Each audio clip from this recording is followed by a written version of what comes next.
Act of the State of New Jersey, adequate notice of this work session regular meeting of the Franklin Township Council was made as required, indicating that this meeting would take place at the Municipal Building at 7 p.m. on Tuesday, May 13th, 2025. If we could all stand for the Pledge of Allegiance and then remain standing for the invocation by Deputy Mayor Shipa Udin. I pledge allegiance to the flag of the United States of America and to the republic for which it stands, one nation, under God, indivisible, with liberty and justice for all.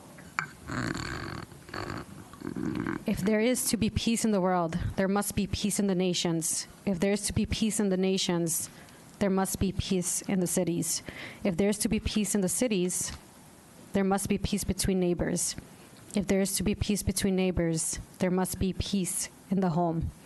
If there is to be peace in the home, there must be peace in the heart. Amen.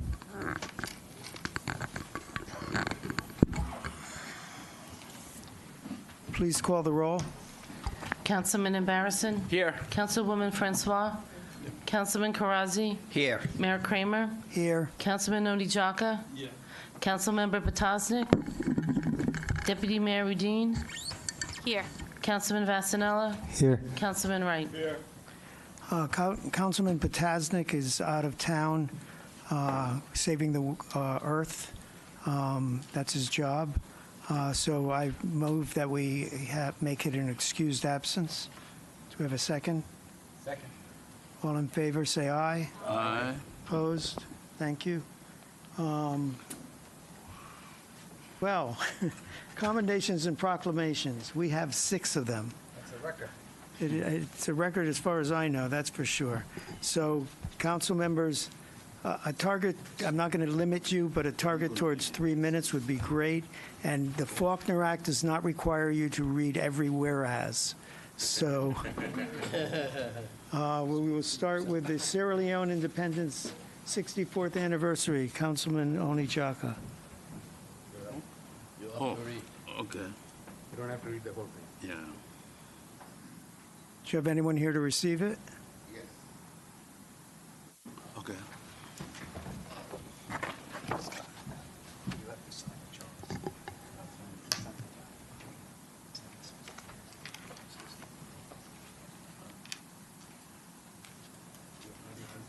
We're not doing well on the 3-minute rule. You didn't start the clock.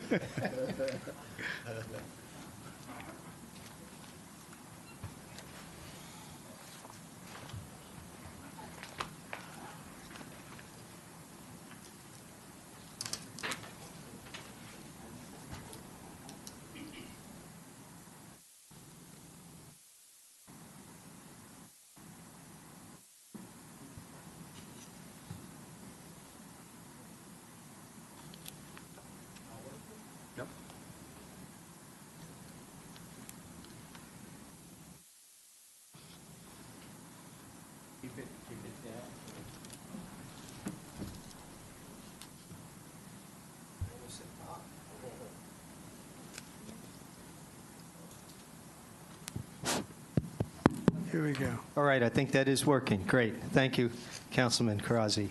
So we're here once again to acknowledge the independence of the anniversary of independence, the Republic of Sierra Leone. So read this. Whereas the Republic of Sierra Leone gained its independence from Great Britain on April 27, 1961, ending over 150 years of British colonial rule, marking this year as the 64th anniversary of independence. Whereas many Sierra Leonean organizations and individuals in Franklin Township are dedicated to the principles of civic, economic, and educational programs by encouraging the teachings of African culture and social contributions of largely West African immigrants. And whereas the Sierra Leonean American community has established deep roots in Franklin Township, contributing significantly to the rich cultural diversity and economic vitality of our community. And whereas Franklin Township wishes to acknowledge and acclaim the contributions of our Sierra Leone community to the life of our community. And whereas Sierra Leone path to independence represents the triumph of self-determination and democratic values, principles that are cherished by the citizens of Franklin Townships in the United States of America. And the celebration of the Sierra Leone Independence Day is a time of freedom, responsibility, peacefulness, and loving that reminds us of the sacrifices made by numerous heroes and freedom fighters to secure freedom cherished today.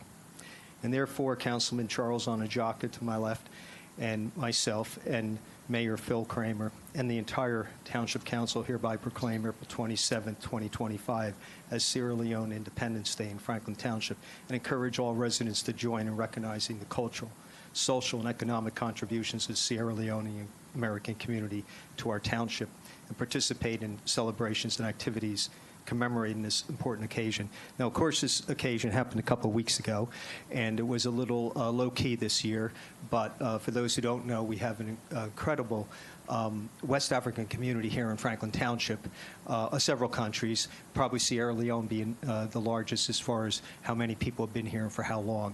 And anybody who doesn't know the history, I'm not going to go into it now because we have a lot of proclamations, but please, not only did they go through everything it took to become independent just 64 years ago, but then about 20 to 30 years ago had a lot of civil wars and strife between themselves and neighboring countries, which still, unfortunately, today goes probably is one of the most unknown and untalked about tragedies and genocides in the world. But anyway, it's a great country. Thank you for being here. Thank you for being part of our community, and we look forward to the contributions you continue to make on behalf of the community. Thank you.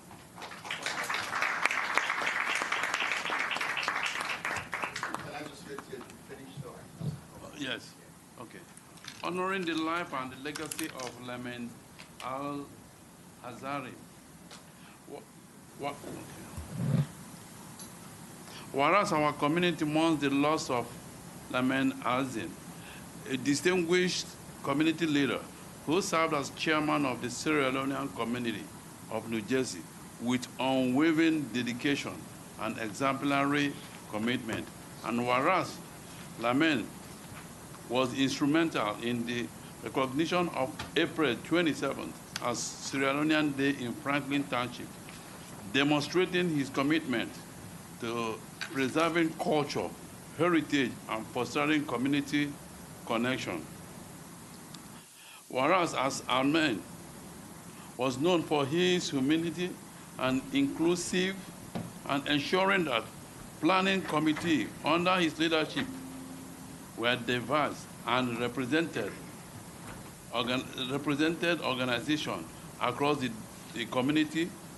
And now, therefore, we, Councilman Charles Onyejiaka and James Vaslana, and the Mayor, P. Kramer, on behalf of the Township Council, do hereby honor and commemorate Lamin A. Al-Azim for his exceptional service to our community, his tireless advocate for life of countless individuals, both in New Jersey and in Sierra Leone, and dedicate April 27, 2025 as Lamin to commemorate his contributions and inspire others to follow his example for selfless community service.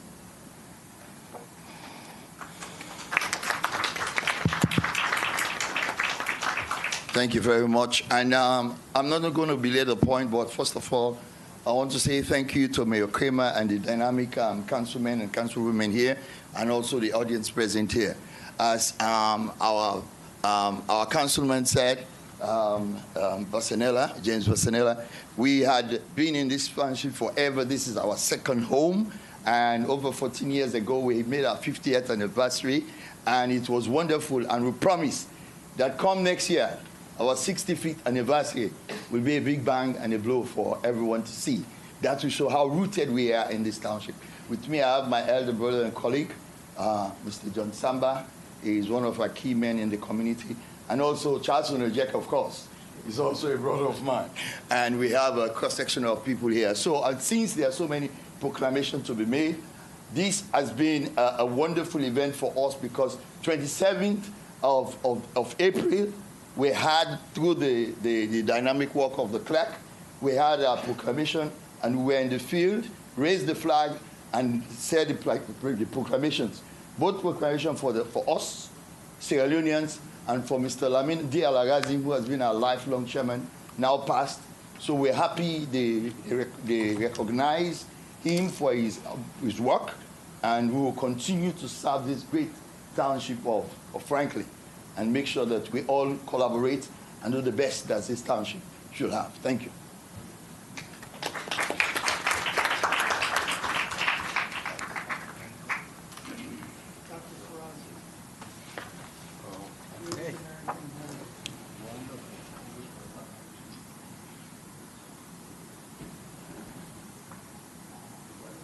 Mr. Mayor, good evening, everyone.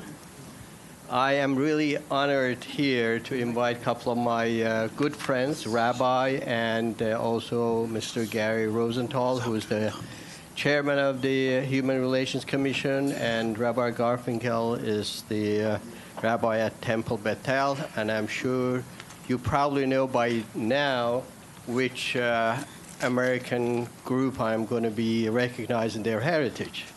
And so it's my honor. Mr. Mayor, by the way, since you're the Jewish, would you like to come also join me? Just let that blood to circulate a little bit. Okay. All right, so anybody else would like to join, please welcome. Whereas Jewish Americans have been an integral part of American society since colonial times, contributing profoundly to the social, cultural, and economic and political fabric of our nation. I know you would miss me.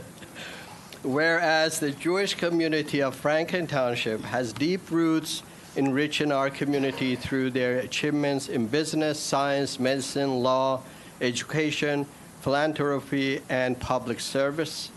And whereas Franklin Township celebrates the diversity of its residents and recognizes the importance of educating citizens about Jewish history, culture, and the ongoing fight against anti-Semitism, and whereas Jewish American Heritage Month provides an opportunity to appreciate the achievements of Jewish Americans and to reaffirm our commitment to the principle of religious freedom established by our founding fathers. And whereas Franklin Township stands firmly against anti-Semitism and all forms of hatred and recognizes the importance of fostering mutual respect and understanding among all residents.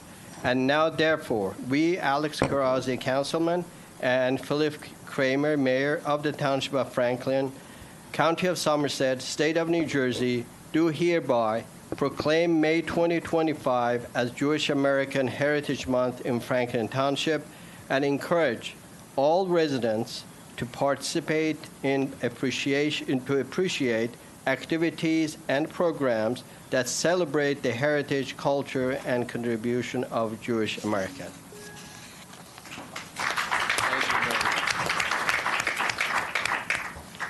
Thank you, Alex.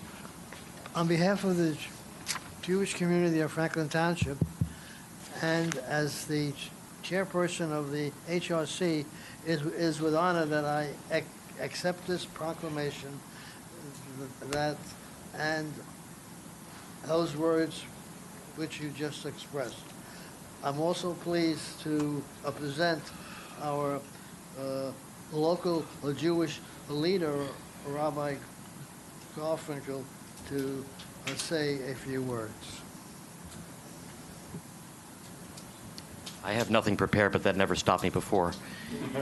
I'll just say that I am grateful to, as a Jewish American, I'm grateful to live in a place like Franklin Township, which really has the secret sauce. I wish that what we have here could be spread all over the nation. If we could figure out exactly what it is and put it in a jar, then we could sell it in Costco or something like that. But the very diversity that makes being a Jew so comfortable in this town is the same thing that makes it so comfortable to be a Muslim, to be from Sierra Leone, or whatever you have. You have always probably lived in a diverse community, so you don't know what it's like out there. And let me tell you, it's not so diverse. And it's really a joy a pleasure and most of all a privilege to live here. Thank you.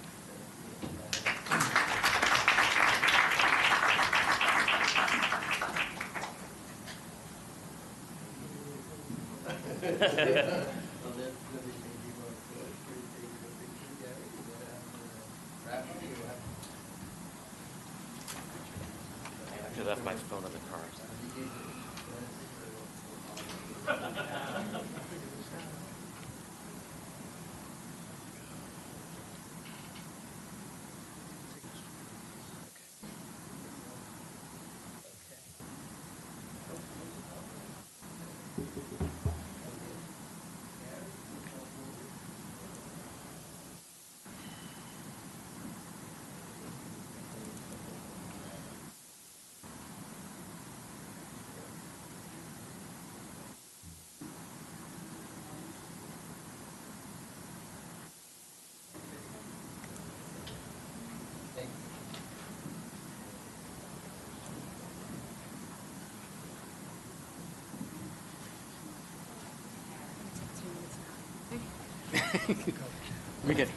We get double the time, right, Mayor? That's because you guys did Which one are you doing?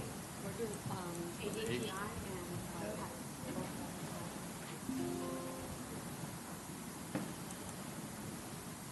and Jim.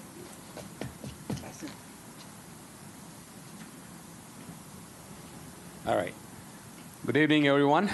So it's my pleasure and honor today to celebrate the AAPI Heritage Month. It's Asian American Pacific Indian Heritage Month. Every May it's been designated as such. So we have made it a custom to proclaim May as a Heritage Month again and invite the few community leaders from Asian community. So this is Franklin Township is 100% Americans, right? So every subgroup is Asian American, Taiwanese American, Jewish American. So we are the perfect town, diversified very well, and we represent all communities in a unified fashion, and we live in harmony, and we are proud of that fact. So today, I'm going to read a proclamation. I'm not going to read all of it. I have strict orders from the mayor. I can't exceed 3 minutes each. So that's 9 minutes, Mayor? Oh, okay, all right. Only 3, all right, okay. Whereas Franklin Township is home to a vibrant and diverse Asian American and Pacific Islander community that has contributed significantly to our local economy, cultural landscape, educational institutions, and civic life. And to the last paragraph now.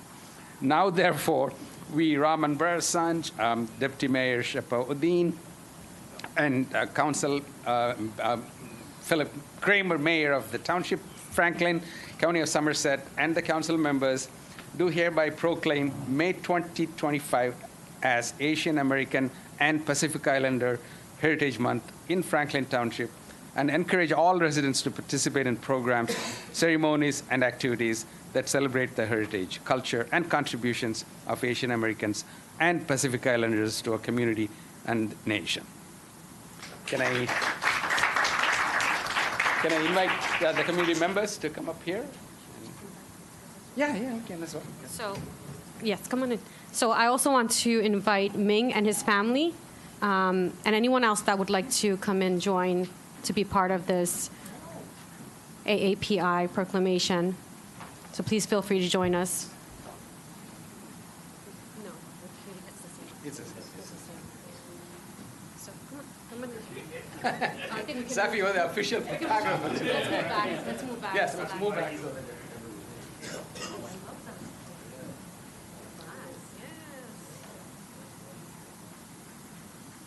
So Ming, do you want to come? No, come. Let him be in the middle. No.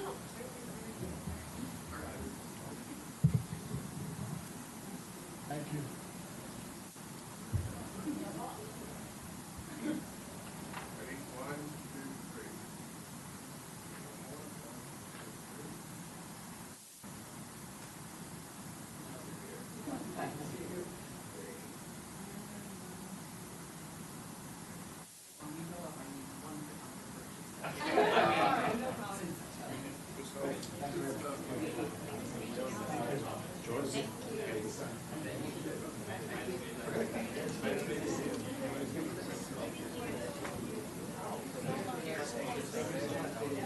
Councilman Vasanella.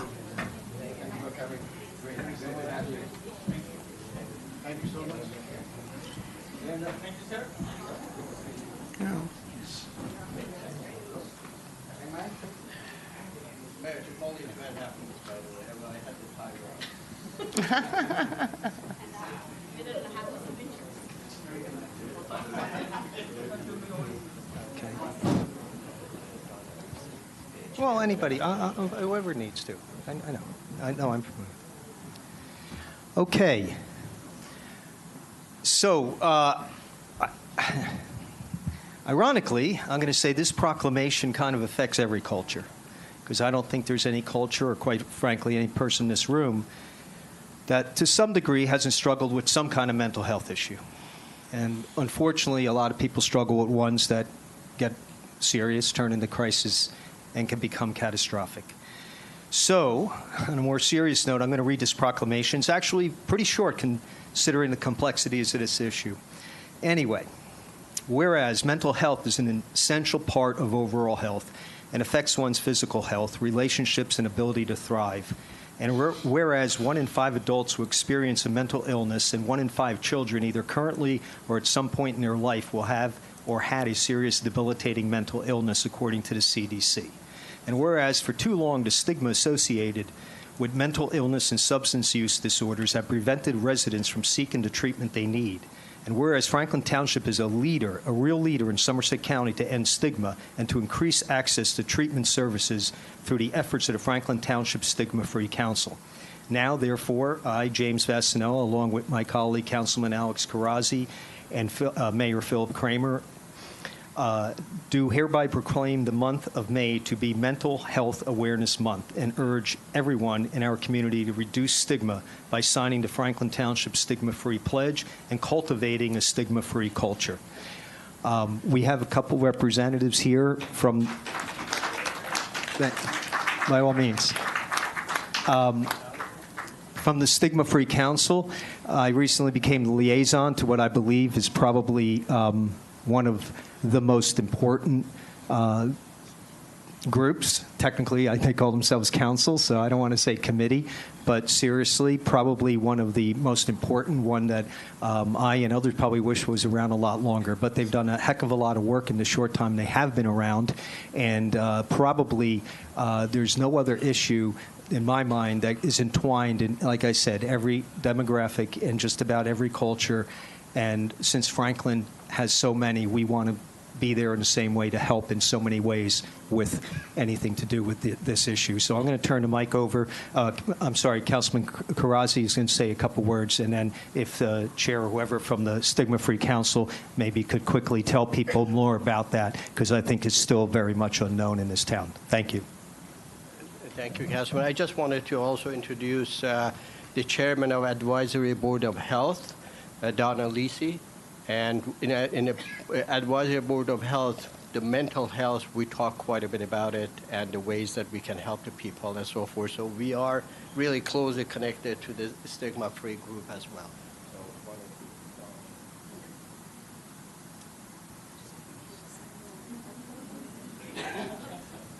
Good evening. Good evening.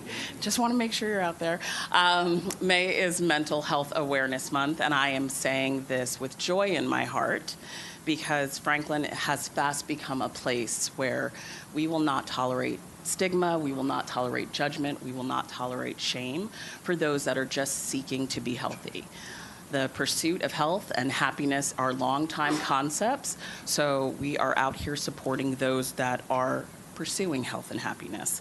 The Stigma-Free Council is united in creating programming and education opportunities and awareness opportunities to battle stigma, whether it is substance use disorder stigma, mental illness stigma, in any and all forms. So if you want to join us in this mission, please come to the Community Senior Center, which is on the other side of the complex, 6:30. It is the third Wednesday of every month. If you drove in today and you noticed that the lights were green, that is because May is Mental Health Awareness Month. and we are lighting it up green with Mental Health in New Jersey, Mental Health Association in New Jersey, in order to show our support. So we ask that you show your support as well.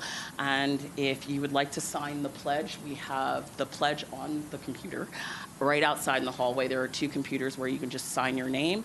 You can also sign on the board that we have here. I have a very intricate signature capturing technology over here, which is a pen on some ribbon. So either way, we would appreciate you, and we want you to stand together with us in our mission. It is lovely for us to be talking about something that's so important to me during a time where we're also honoring Sierra Leone, because I'm Sierra Leonean, and Bob is wearing Sierra Leone colors, so welcome, my friend, welcome. So I just want to acknowledge Phyllis Beal. She is my co-chair for the Stigma-Free Council, and here in Franklin, where I have worked for quite some time, I am the Special Projects Manager for the Township. Please feel free to email me or Phyllis or Stigma-Free and let us know what we can do to support everyone. Okay, thank you. Oh, speaker? Yes, just really quickly. Just really quickly, we are having a speaker on the 21st. The program's called Stand Together, Veterans Suicide Awareness. A speaker is coming in from the VA to talk about what resources are available to veterans that are struggling, to their friends, to their family. And that will be 6:30 on May 21st. Awesome. Okay, thank you. I'm coming over. And I wrote a book about the challenge population, and I will give you some of the book. That was it in 2016, so I didn't know such a wonderful group exists. Awesome. We thank you. I'll share all of it. We thank you.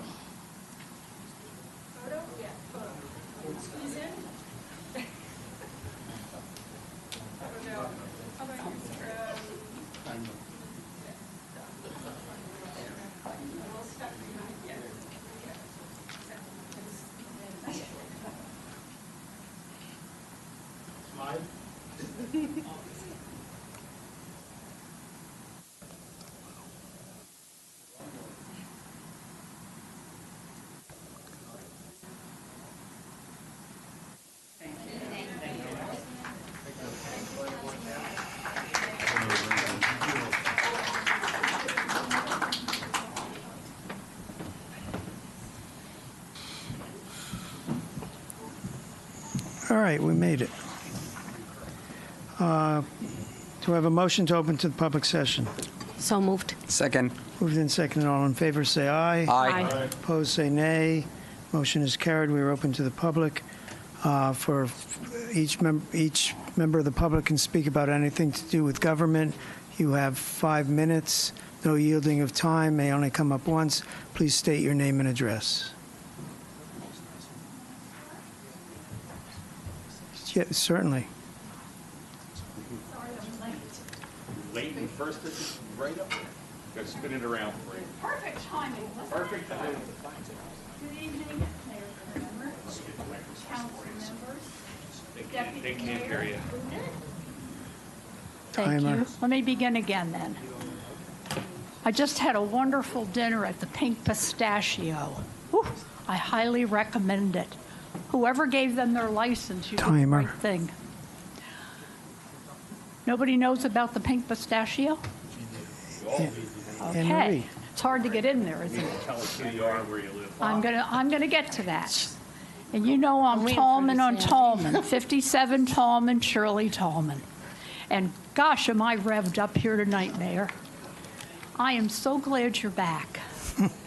Not to say that Deputy Mayor Uden didn't do a wonderful job while you were gone, but we did miss you. Thank you. You're welcome. Okay, two things that I have on my mind, and I got 4.5 minutes to do it. First, Deputy Mayor Uden, you and I had spoken briefly, and Please speak into the mic. you and I had, good. You and I had spoken, oh, that's better. Okay. You know, I haven't been here in a while, so I'm a little rusty. Okay, you and I had spoken briefly, and I told you that I would get back with you regarding a program that you're working on, and I would give you 5 inputs. The first one, and I believe that Dr. Kramer will agree with me here, is stress. Stress is a big issue for seniors, and certainly warehouses hasn't helped it at all. But enough said about that. Under stress, I would put that it leads or comes from loneliness. So that would be another thing. It can lead to suicide, which is extremely sad and serious. It can lead to Alzheimer's disease. And then fear. Fear is right up there with stress. And that wonderful program that you put together for us, Mayor Deputy, with the FBI coming in and talking with us, that highlights some of the fears that we have with scamming. And I thank you again because I learned a lot there. The 3 FBI representatives were excellent. Okay, now I want to move over to the business that I had with the township manager when he told me last time that my idea was not a good one. Well, I'm coming back at you, okay? And I have called the mayor, excuse me, the government office of the city of Eugene, Oregon, where I resided after I was married back in the 70s, and I worked for the same kind of government that we have here. Strong manager. We used to call it weak mayor, but there's nothing weak about you, Mayor Kramer. Understood. Okay? So moving along here, I don't know, let me just bring you up to date here. What I'm dealing with here, trying to find a solution for, I don't believe cameras are going to work to keep those tractor trailers off of the roads that they're not supposed to be on, namely Metlers and Weston. Well, I guess they're allowed on Weston, right? No, they're not even allowed on Weston. But they keep coming, especially when 287 is blocked, backed up. Where else are they going to go? I can't fault them.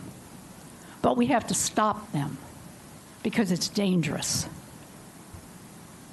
So in talking with the representative at the City of Eugene mayor's office, they're both, the manager is now retired and the mayor is now retired, but they have a pretty good traffic department. And he said that even though those are tight, those roads are tight, there should be a way to build a roundabout. And that's what I am advocating for. And you can smile all you want, but I have a drawing here on a napkin or a bill from the Pink Pistachio. And if I can do it in 5 minutes, certainly you can look at it and make it better. We have land on all 4 corners that we can buy into if we have to. It doesn't have to be an interstate turnabout, because we don't want people speeding, and we certainly don't want the high school kids gunning their engines at that intersection, and someday they're going to kill somebody, including themselves. So I would like to work with someone to show them the idea. Thank you. So while you're there, which intersection are you talking about? Mayor Kramer, I'm talking about the infamous corner of Weston and Metlers. Thank you. You're welcome. Thank you.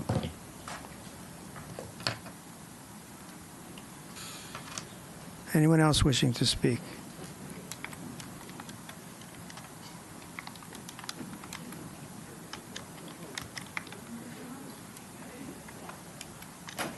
My name is Carol Peterson, and I live at 12 Lake Avenue. Mrs. Peterson, just try to go closer to the microphone. Over here? Yeah, the TV won't hear you if you're not. Okay. I've lived here 46 and a half years. I lived in a nice neighborhood with nice people, I've worked at a hospital with somebody from every country in the world, and I've gotten along well with them. Since March of last year, my husband and I have been having a neighbor that we now are calling harassment. We have vandalism of the back door. We've had yesterday, sometime during the night, and later today, vandalism of the garage door. My husband is now in the hospital for the second time with congestive heart failure. I would like somebody from this council, and perhaps Mr. Rayon, it might have to be you, that sends my neighbor at 10 Lake a letter stating his property line ends where the fence runs down. He does not own 12 Lake, the 80 by 150 property, just because there's a piece from another lot that ran across the back of 10 Lake. And he thinks it's his property. Have we done anything to him? Only once called the police because he set up a tent with a PA system and was making noise with a PA system after 10 o'clock at night. I know another woman in the neighborhood with children has called, and I don't think he likes being interrupted in what he's doing.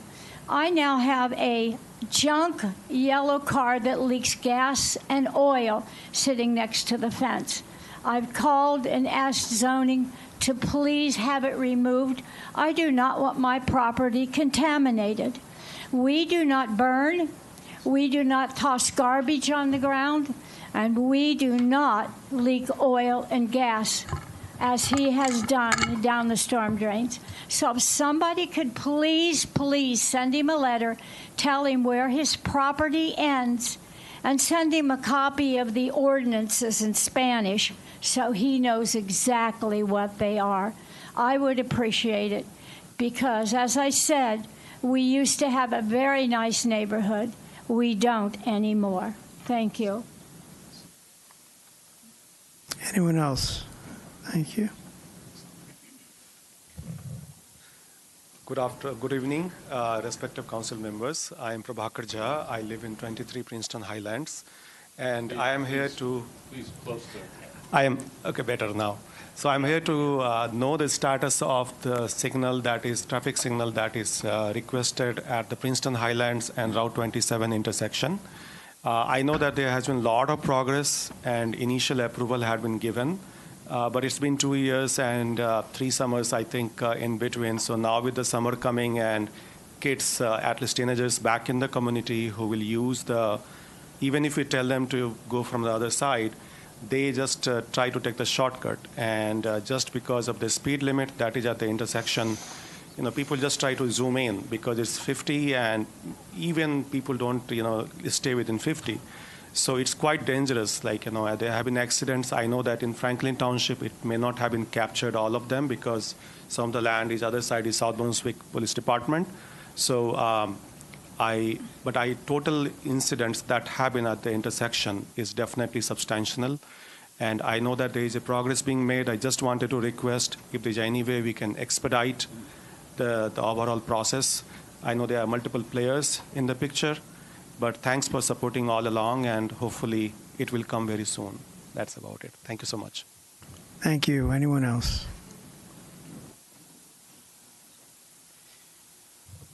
Good evening. My name is Vinod Gupta, and I live at 8 Eagles Pass, Princeton, in this township.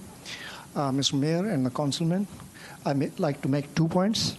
First, thank you for the proclamation of celebrating American Indians and South Asians, or Asians actually, and my colleagues. Thank you so much. We really appreciate it. I would also like to join my neighbor, Prabhakar Jha, who already spoke about the intersection and the missing traffic light on Route 27 at the intersection of Route 27 and Gold Star Drive. I live in that neighborhood, and I commute to New York every day for the last 5 years. I can tell you, it's very, very scary. Many times, I have almost hit an accident, and I'm fortunate to be alive here. Once, I was crossing the pedestrian way, and somebody coming in a car, instead of respecting to stop there, what he did, he spit on my face. That is the condition there. We have to have a traffic light there. I really appreciate the council has supported and really helped us getting our various approvals from state. But this is still an unfinished business. We need to complete it. Please take it to a logical conclusion. Thank you.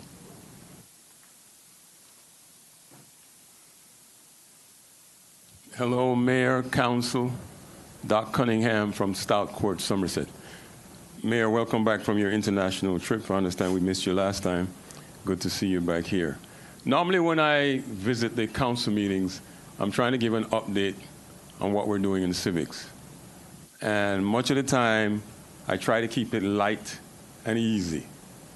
Every so often, I get the sense that there's a need to share more context, or maybe even go a little deeper.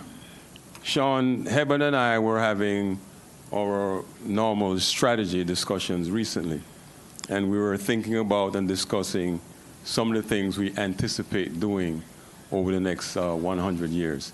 And I was reminded of this quote that says, "You can't lead where you don't go. You can't show what you don't know. You can't grow what you don't sow." And so it's within that context, I want to offer a few additional bits of information in terms of what we're doing with civics.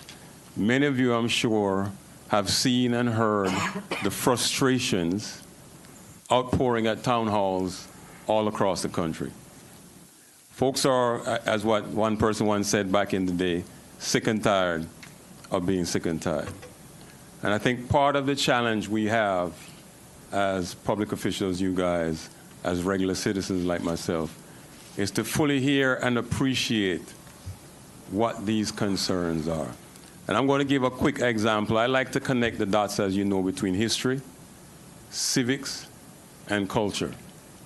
But I'm going to give a quick history example to give a sense for the type of information we need to be sharing with everyday citizens so they understand how we got here as a country, right? So real quick, I'm not going to give you the long version, but John Adams happened to be the second president of the United States. And when he ran for office, he ran on a platform of grievance. He did not like certain groups of people in the country, particularly those who aligned themselves supporting the French, because this was the time of the French Revolution, right?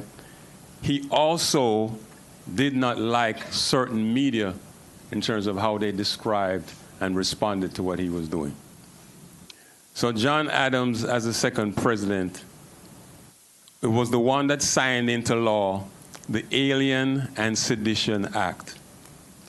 That act has 4 parts, one of them being the Alien Enemies Act, which is what's being used today to justify mass deportation.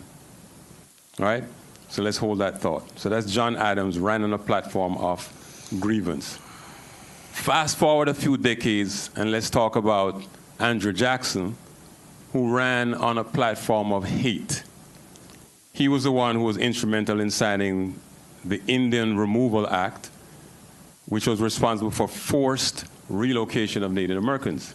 If you've heard of the term Trail of Tears, that describes that period. Again, I'm giving you the fast-forward version. So let's fast-forward. So Jackson ran on a platform of hate. Lastly, let me talk about James Buchanan, who was the president that led into the Civil War. He ran on a platform of divisiveness. Historians say he had a back channel to the Supreme Court and they cut some deal that contributed to accelerating moving towards the Civil War. So what am I saying? There are 3 former presidents. 1 ran on grievance, 1 ran on hate, and 1 ran on divisiveness. Well, what we just experienced in the last election was one side, one party running on all 3. We got that full bowl of wax of grievance, hate, and divisiveness. And here's the kicker. What you run on is how you govern. And so all the chaos we've been experiencing is directly tied to how that one campaign, that one party ran their campaign. So again, I realize I'm running out of time. I just wanted to share a little bit of history, but I'll close with this. I heard Senator Booker once say that the power of the people is greater than the people in power. And I spent the last 5 years trying to understand, was that meant to be just a catchy slogan or something seriously that we can entertain? I hope that as a council, we'll continue to explore that question. Thanks.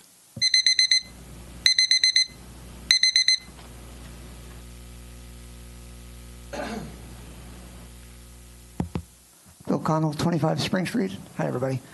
Carl, last time I was here, Councilman, you were eating a donut. Did you have dinner? Everything okay? You got here? Good. Excellent. I just want to make sure you had enough to eat. You're good. Love you too. First off, it was nice to see Rabbi Garfinkel here tonight. I am a Roman Catholic, but basically I raised my kids Jewish, and the people of the Temple Bethel community were very kind to me, including Gary and his late wife, Roseanne. And it was just nice to see him being honored, and it just made me think about my child raising experience and how Temple Bethel community, respected me, and it all worked out very nicely. What was the other thing? I have been thinking about bike helmets and e-bikes. It really, when you go to a city like Washington, D.C., you see them a lot more. And it's amazing how many people don't ride bikes with no helmets. And I assume they're not going to go away. Now, I thought there was no law at all, but apparently there is laws.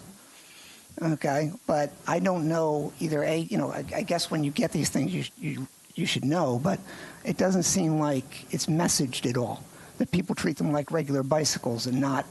And I can tell you, I've been in a few situations where they come up on me, and not good. I thought there was something else, but I forgot. Anyway, have a good evening.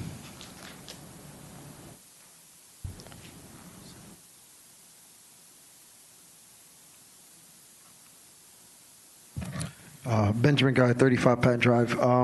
Just had a basic question. 2 things just point out. One is Memorial Day is coming up, so I know we're having there's going to be a parade in the area on May 26th. I think this is the last council board meeting before that portion.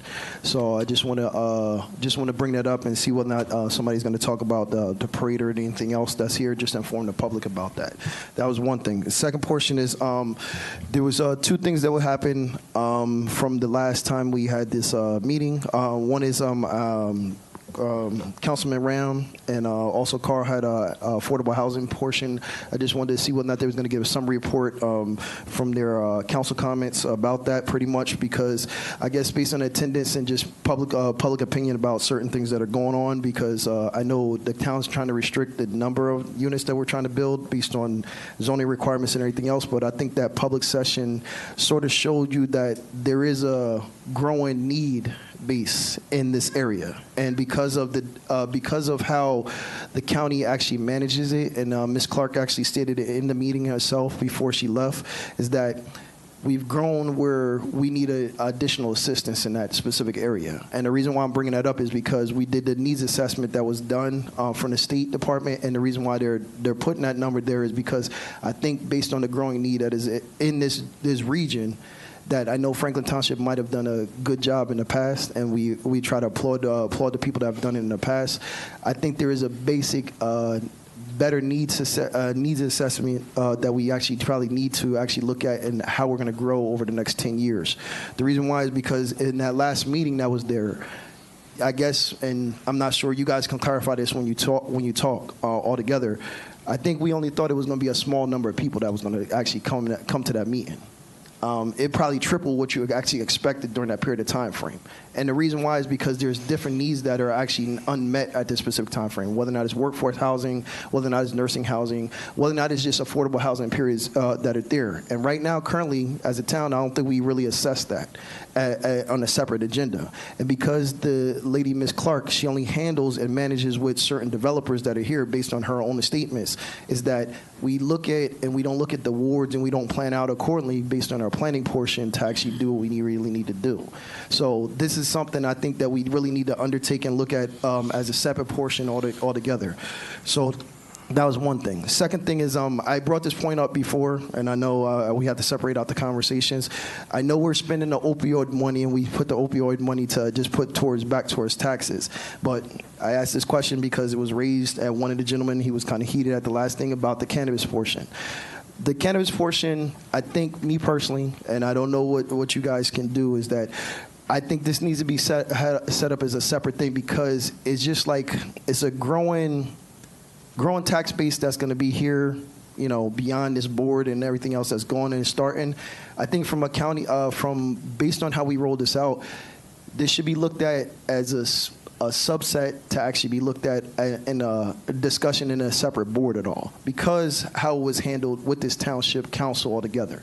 Meaning, we rolled it out, we opened up the doors, we let a lot of people into the doors, but it was never communicated properly how it was handled, and then we jumped at something else and we reformed it, and then now we're collecting tax base that's small, but it means something to certain people in the community because for cannabis itself, the product itself, and the municipal and the use that is there, it impacted a lot of people's lives, mostly brown and black people, brown and black people lives at all. And because their voices are never heard in this community on a regular basis and not communicated, I think they should be a part of the conversation on how that tax base should actually be paid, should actually be used going forward at all. Because that was really what the state use was for. And that's what Ron Rice and everybody else got behind in the beginning when they actually made these laws up at all.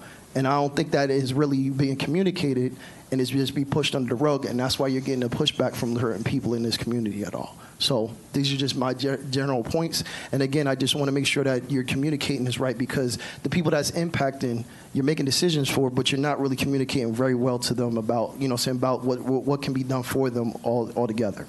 Thank you. Anyone else?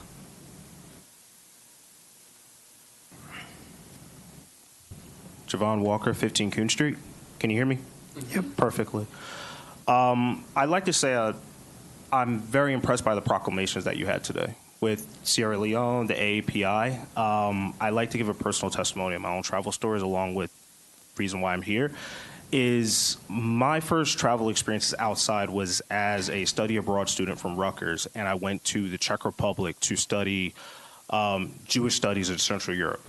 I liked the class. It was a 3-week course. We went to a concentration camp, Theresienstadt, where it opened a love of travel for me. And I believe that traveling, you learn culture, you learn experience, you learn language, and so forth. I've been in the Galapagos, Buddhist monasteries in South Korea, Cuba, the pyramids of Giza. There's so much that I've learned from all cultures, language-wise, culture-wise, experience-wise, and history-wise, that I think we can always make improvements into where we live.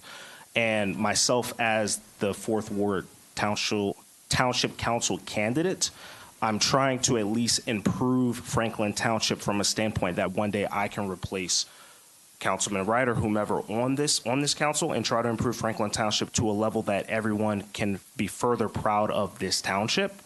And I like to say that we can do everything possible within the township to improve. It just has to be the right people, the right policy, the right governance, the right questions being asked.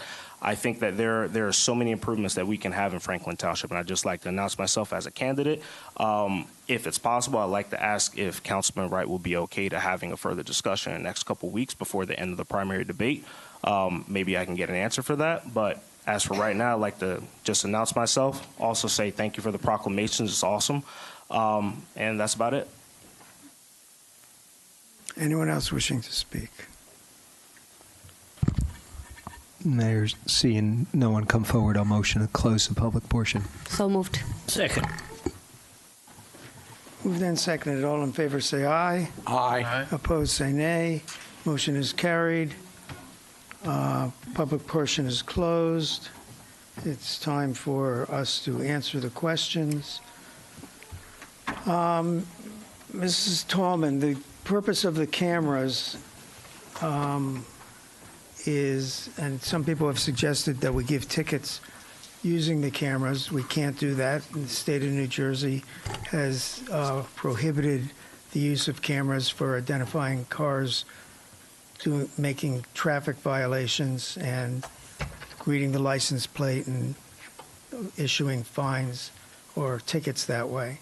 But what they can be used is when someone tells us they're seeing truck traffic coming down Schoolhouse Road, we can look at the camera, identify the truck, then look at the films from other cameras and back it up, and we might be able to figure out which warehouse is the offender that these trucks are coming from, and then speak to the property owners so that they can talk to the truck drivers.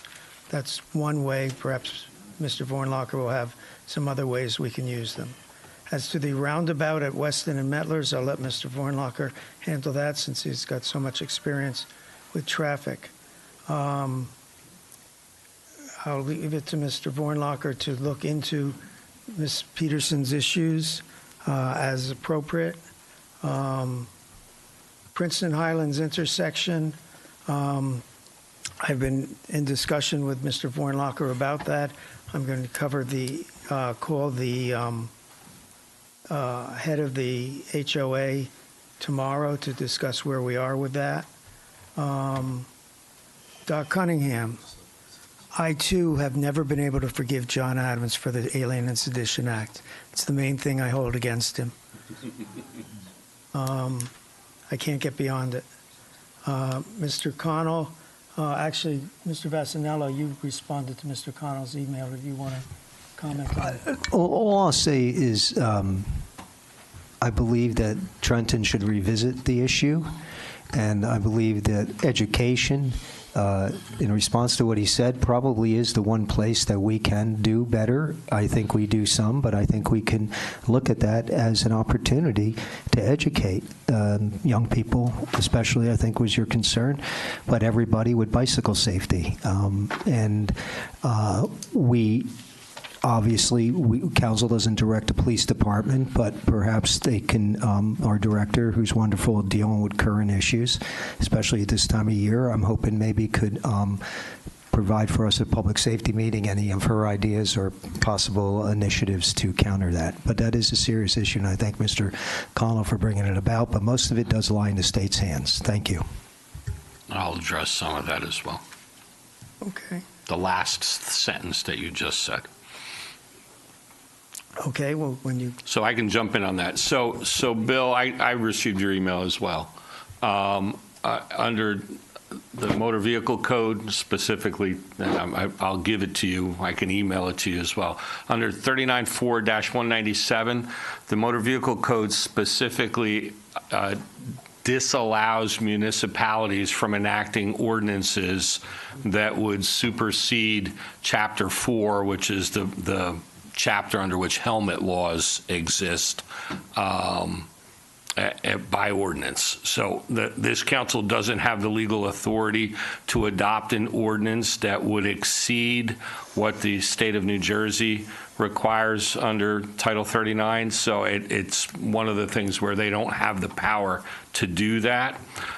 E-bikes are an interesting little kind of dilemma that law enforcement has, in that the way that the law was written, it breaks e-bikes into two specific categories: those that produce 750 watts or less, and those that are 751 watts or more.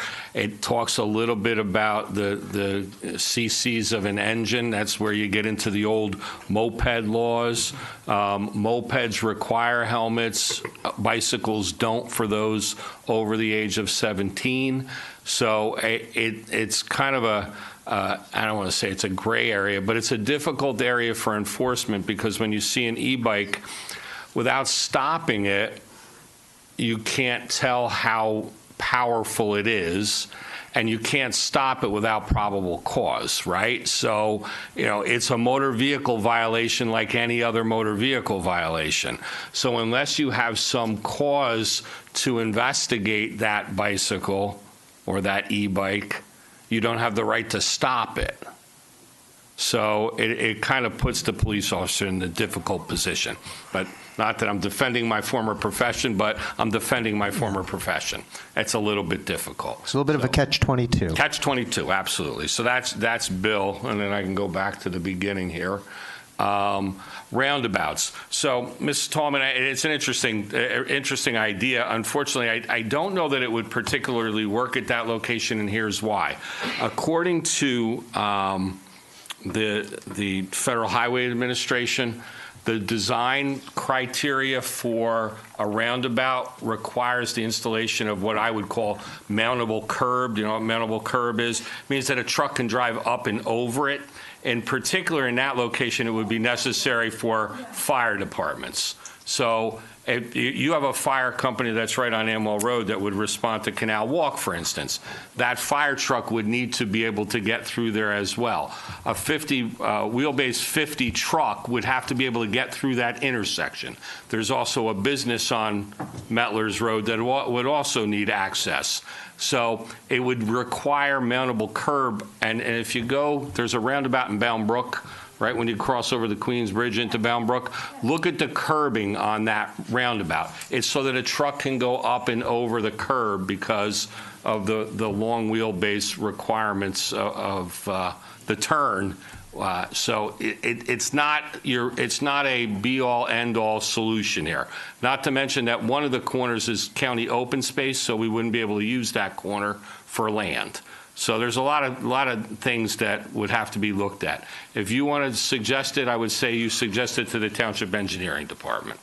Okay? So you're not going to take it at all? I just gave you my answer on what my opinion is. If you would like it investigated, we can have a discussion with the county engineer. I'm sorry, the township engineer. But I would like to work with you. I'm Okay, done no, giving you. no, I this- gave you my opinion. I don't think it will work, so I'm not going to spend time trying to investigate it. Okay, no discussion with the audience, please. Okay, so that you can have a discussion with the township engineer, Darren Mazzi. I believe you're familiar with him. He's the one at all the planning board and zoning board meetings. Mr. Bornlacher, please stop discussion with. I'm sorry. This is time for council to answer questions. Mr. Guy, thank you for pointing out the parade and all the other wonderful things over the past few council meetings that council is doing in this town. You keep pointing out the great work we've done, the great work Mr. Wright has done. You are once again wrong about affordable housing, characterizing it as we're trying to restrict units. We have gotten time after time after time accolades about the great work we are doing with affordable housing. It's interesting that you have decided to align yourself with a party whose likely nominee for governor has wanted to end Mount Laurel. So that's where you stand on the situation. You seem to be wanting to be with a party that wants to end the Mount Laurel decision and reverse it. The opioid money is not going to help with taxes. The opioid money is dedicated to opioid prevention. And we promised the voters that the cannabis money was going to go to relieving tax burden. So if you don't believe in keeping campaign promises, that's your issue, but we do. That's all the answers I have. Does anyone else have any other answers? Mayor, I just want to thank Doc for the great history lesson. Thank you so much. Very educational. Appreciate it. Any other council comments or council responses?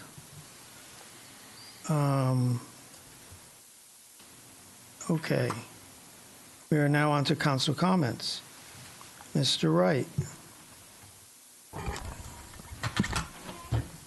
Thank you, Mr. Mayor. I only have two. One is for an organization that's near and dear to my heart. Having had cancer, the Sister to Sister Network is definitely on my radar. They're having their 25th anniversary celebration on Saturday, June the 27th of 2025. And the theme of it is Passion and Purpose Celebration. Now, the president of the organization and one of the founders is Ms. Dorothy Reed. She's the president. And in talking to her, she said, you know, this is about cancer, and sometimes it's about that cancer that we as men don't want to talk about, but we as men have women that have this type of cancer, and we should talk about it. And I told my wife, you know, getting those mammograms and going to see the doctor and doing those self-breast examinations are something that we as men should hope that they do. We should encourage them. We need to have them do that, because the last thing you want to hear is them coming to see, and I hate to say it, me, I'm a funeral director, so you know I got to push this. I definitely want women to go out there and do that self-examination. I definitely want them to get those breast exams by their doctor, because in the end, it'll save their lives, it'll save the husbands, and more importantly, it'll save the kids, because kids need to know about this also. So the website is s2scnj.org. And definitely buy a ticket. Definitely come out. It's going to be held out in Bridgewater. Out in Parsippany at the Embassy Suites. 11 to 3. And I think it would be a good thing for everyone to go see, a good thing for us to support, especially those of color, because we have been underserved in this area for a long time, and we need to get that done. Councilman Wright, I believe it's in Piscataway. Piscataway. I'm sorry? You said Parsippany. Oh, I'm sorry. Piscataway, I'm sorry. Parsippany on the brain, I'm sorry. Sorry about that. Also, one last thing. Juneteenth. On June the 14th of this year, the 14th, we will have our annual Juneteenth parade held at Neiman Williams Park. My wife got me on that Marcus deal. Upscaling it. Neiman Williams Park. It'll be from 11 to 3 p.m. And it's a celebration that is picking up speed. Every year we get more and more vendors, more and more people that want to come celebrate with us, and more people that want to come to find out exactly what is Juneteenth. Exactly why is that a day that we, as African Americans, celebrate. But it's not just about us celebrating, because even though it's basically us as a party, individuals, as a race, it's for everyone to celebrate, because it's somewhere down the road, in particular in between the sheets, however you want to do it, everyone celebrates freedom. Everyone celebrates when the yoke of oppression is taken off of someone. So when we look at Juneteenth, let's look deeper than the parade, ladies and gentlemen. Look underneath the sheets. We all have those things underneath the sheet that we need to bring out in the daylight to say, this is what we did in the past, this is why we can't do it in the future. Some of us want to go backwards and close up and tuck in the sheets so you can't see anything, but ladies and gentlemen, at some particular point in time, and we all have to do it, look underneath, pull the sheets up, and say, this is something we can't allow to happen anymore. And it's happening now, far corners of this earth, it's happening. Wars are everywhere.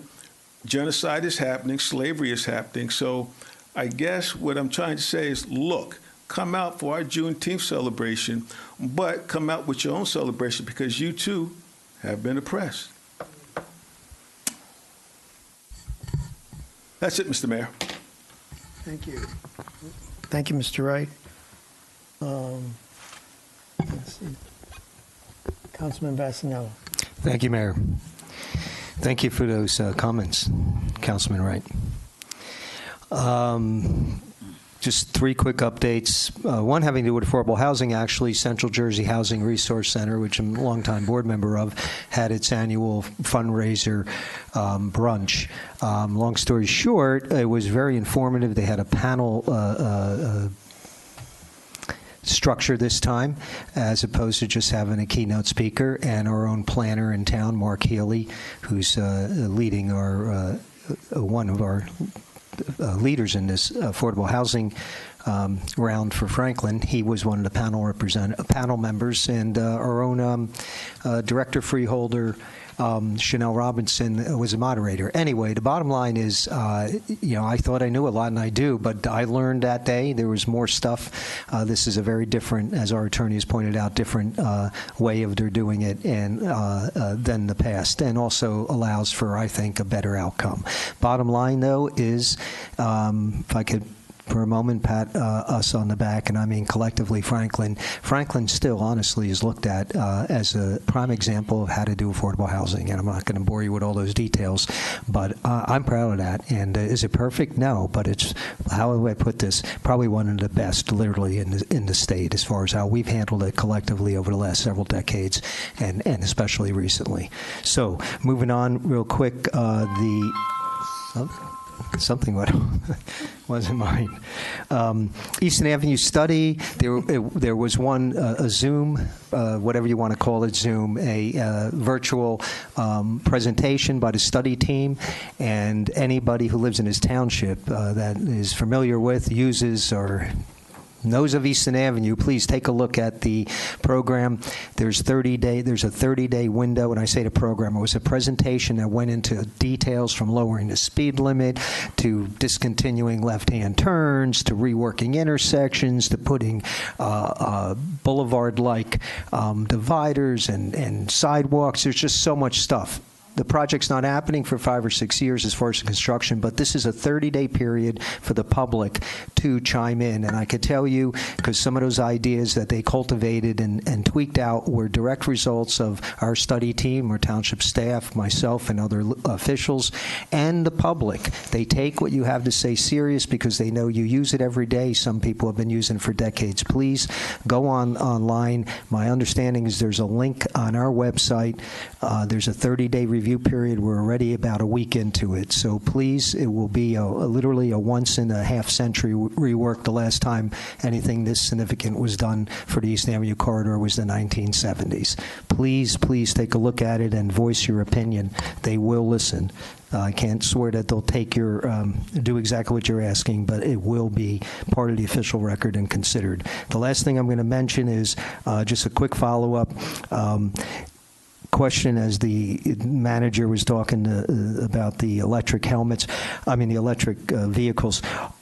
Just a clarification, in our parks, and you can wait till the rest of the council is done in the manager's report, but in our parks, I don't know, a couple people have asked me if electric bikes, skateboards, scooters, any things that people move around on electronically, if they're allowed to be used on our, like, walking trails and that kind of thing. It was just a question that came to me. Otherwise, hopefully the state will move forward, because Mr. Vornlacher described it right. I think a couple times in the past I brought up to him, and that's how I actually learned a lot about this from his initial responses to me, because I think several of us are concerned about what unfortunately is accidents waiting to happen.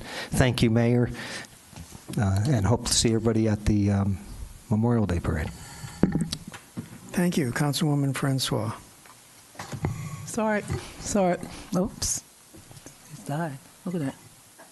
Yeah. Okay, my mic is on. Sorry I was late. I work in New York.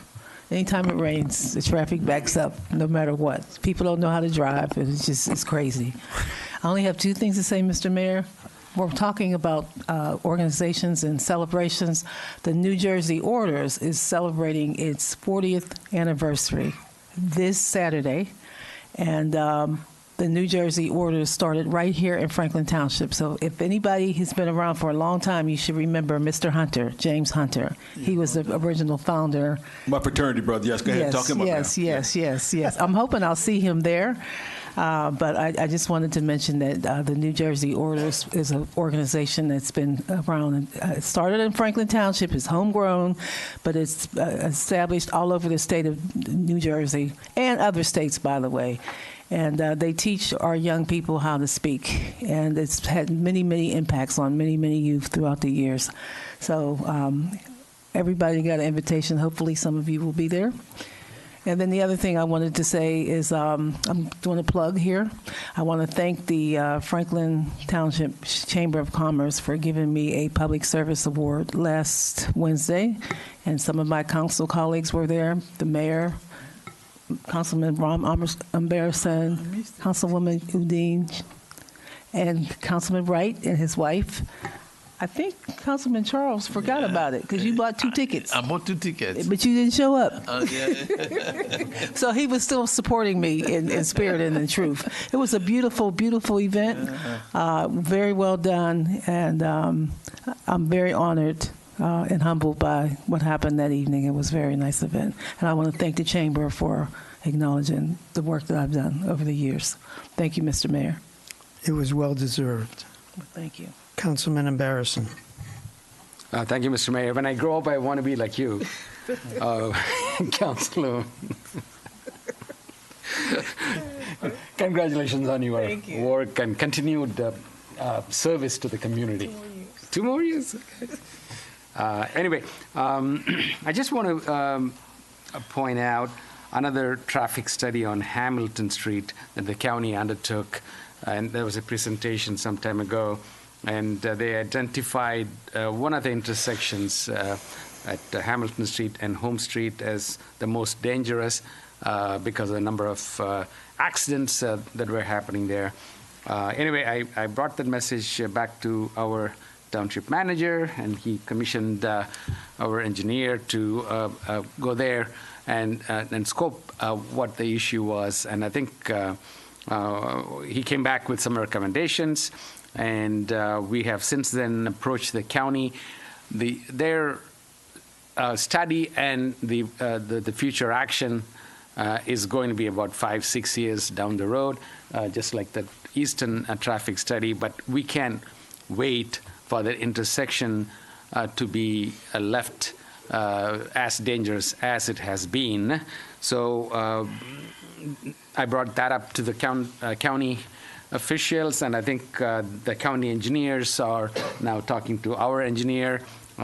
We hope to have some resolution and some plan of action to make that intersection safer for the people and the traffic that goes through that intersection. Anyway, that's all good work. It's a partnership between the county and the township, and we hope that we will see some results. Apart from that, I just wanted to recognize a guy's comment. Ben's, Mr. Ben Guy, his comments about the affordable house seminar that we did on the 24th. It was well attended. We had 25 handouts prepared, and thanks to Councilman Kirazi, he made more copies as people were coming in twice. So I think we had about 75 people or so.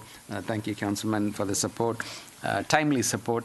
And it definitely told us a story where I think there are people that need the affordable housing as well as they do not have the right information. So the purpose of the seminar was to disseminate the right information to the people that are looking for housing, and I think we achieved that, and probably we will do one more down the road. It's got nothing to do with our affordable housing project that effort that we have undertaken. It's been ongoing, and our planner has been very diligent in preparing the analysis and responding to the state, and looking at the proposals and trying to meet the state's our regional numbers. I think that's well on our way to accomplishing that. Other than that, there were a couple of other meetings that as part of our duty here, Planning Board on the 6th and Historic Preservation Advisory Commission on the 5th. So routine business took place there, nothing to report on that. That's all I got, Mayor. Thank you. We're actually planning to exceed the requirements of the state on affordable housing. Mr. Mayor? Yes, sir. One thing, Councilman Ram, when we had the room filled up with the people that came out that evening for information, some of them actually belonged to different townships, but through that organization, Central Jersey Housing, came because we were the only ones that were giving the information away. So on that regards, again, Franklin Township in the front, and everyone else kind of like trying to catch up from the rear. And it was definitely a worthwhile, Councilman Ram, and some council members dropped in and out because there was a couple of the meetings going on. But definitely, as you said, we need to do one in the future again. But the more we have, the more people that will come in from other areas, because we're the ones giving the information out.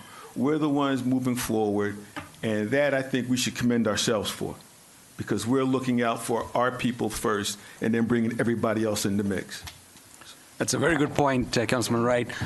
We had a South Brunswick committee woman, a friend of mine, was here in the meeting, listening to the information. So she appreciated that we were doing that. Good point. Thank you. The two of you are a loud voice in favor of affordable housing. Mr. Onijaka. Yes, okay. Thank you, Mayor. I'm making reference to the building, that is in the junction between you and the Middle Bush. I express my profound happiness the way that this issue is being handled. As at this moment, the police patrols that area, and the neighbors they are complaining. They complained actually when I was out of the town, but when I came back, they sent me a letter, and that area has been covered. The police patrols there, and the security is good. But the issue is how long will that be? Because they want that building to be demolished.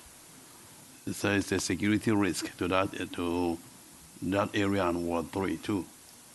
So I don't know how we're going to handle the demolition of that house. It's a state issue, Councilman, and you should speak with Assemblyman Danielson about that issue.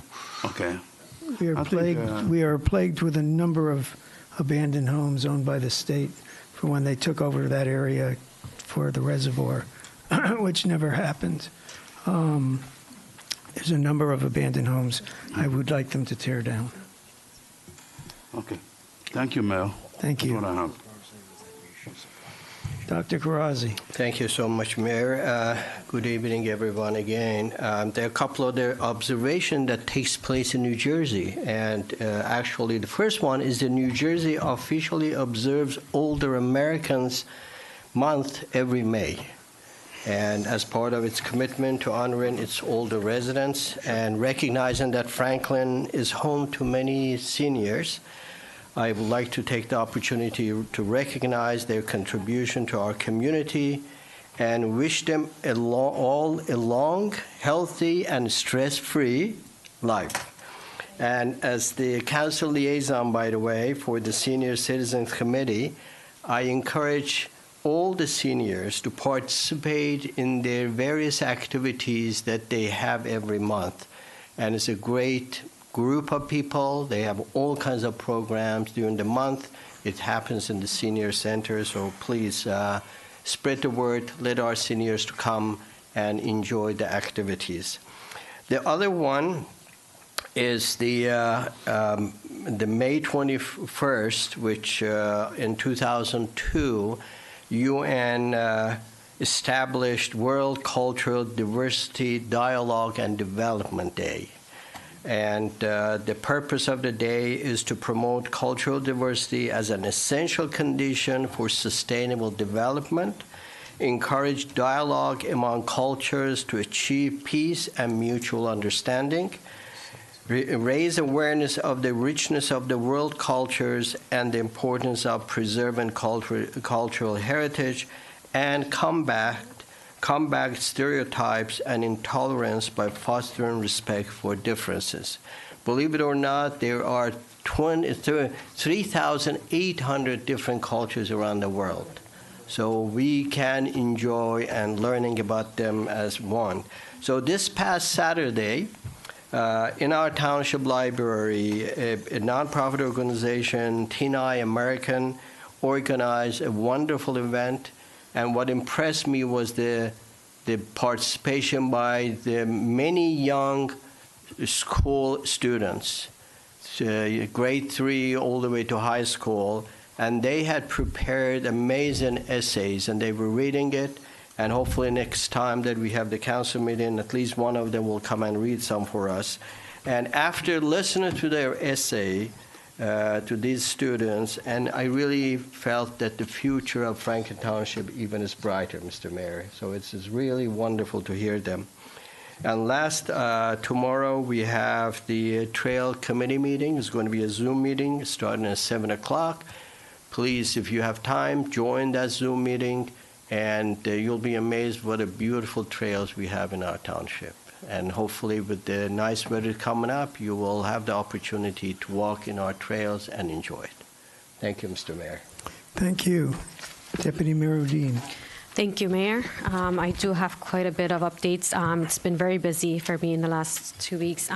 First off, planning board meeting, I was at the Onyx one that happened. I think it's online. You guys can definitely go back, and if you missed it, you can go and view the YouTube video that's on.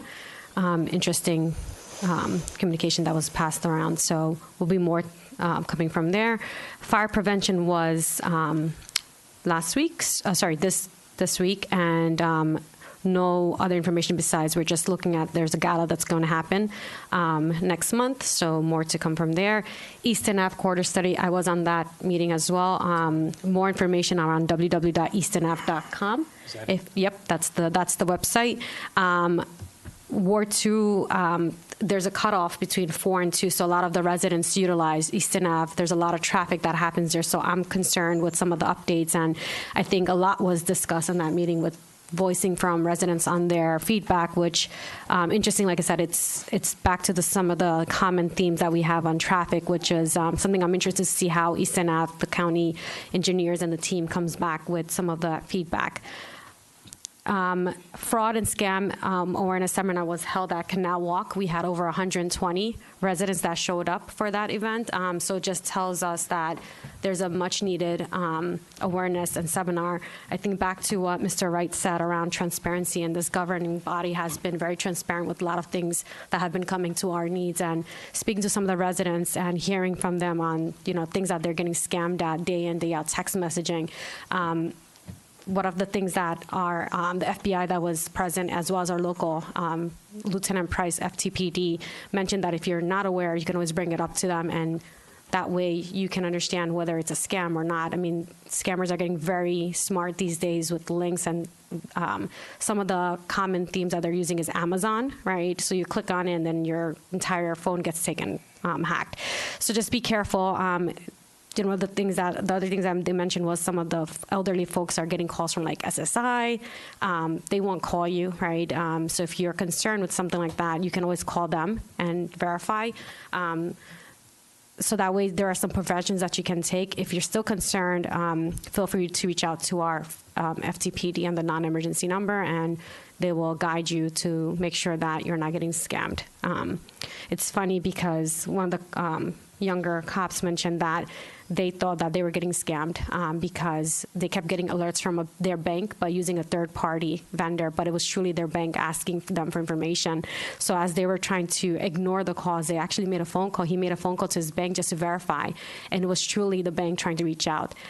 So you can always call and verify within that specific bank or your delivery person, et cetera, just to make sure to avoid, because these days, like I said, it's getting really bad. And how do you protect yourself? These are things that the FBI agents that were there, as well as our FTPD, they did a rundown of things, tips and tricks of things that you can do to prevent from getting scammed. So I think we're going to have another one coming up because of just how much of an interest it grew on the seniors. I think we're going to have another one in the near future just to make sure we summarize of things that are happening, also to go over anything that happened in local. That way, if someone is aware, they can it's just more awareness that goes out. We also had our Franklin Township, I'm sure someone's probably going to talk about this, the police unity tour that happened on Saturday. The cops that go from New Jersey to DC, they ride their bikes. I was there along with Councilman Barrison, Mayor. The cops make their rides to represent the folks just made the sacrifice. So it's actually a very interesting ride. It just grows. I think the numbers just grow in years, and towns just kind of gather in, and they meet town to town to go on the tour to DC. So very interesting there. Street cameras have been spoken about. Public Works meeting was canceled today, but if you're interested in the street resurfacing projects that are coming up statuses, you can go online at Franklin Township website under street resurfacing project, and it'll tell you ones that have been paved, what's out to bid, what's in design. And also, if you have a question about a particular street, you can take a picture of it and submit that online, and you'll get that ticket gets logged, and someone will come back and tell you what's going on with that, whether it's a pothole or missing street sign or a tree branch, whatever it is. I do want to call on Ms. Tallman. Thank you so much for giving me the 5 key things. I'm always eager to understand what's one of the things that people would like to know and how we can bring some of the key topics. I am working on health fair series along with, which is aligned to our mayor's wellness campaign. And along that, I'm asking to see what we can bring on speakers, whether it's about stress or a specific fitness program or Alzheimer's, whatever it is. I'm just interested to know what we can bring on and, again, be as transparent to our residents. So thank you for giving me your feedback, and I'll see how we can align to some of that to what we have existing right now. And also back to your roundabout, I know our mayor and our township manager had given the feedback, but again, I would always suggest you can reach out to our township engineer, give your design, you can take a picture of it and send your thoughts, and they will be more than happy to give you, again, the response. So thank you for working on that.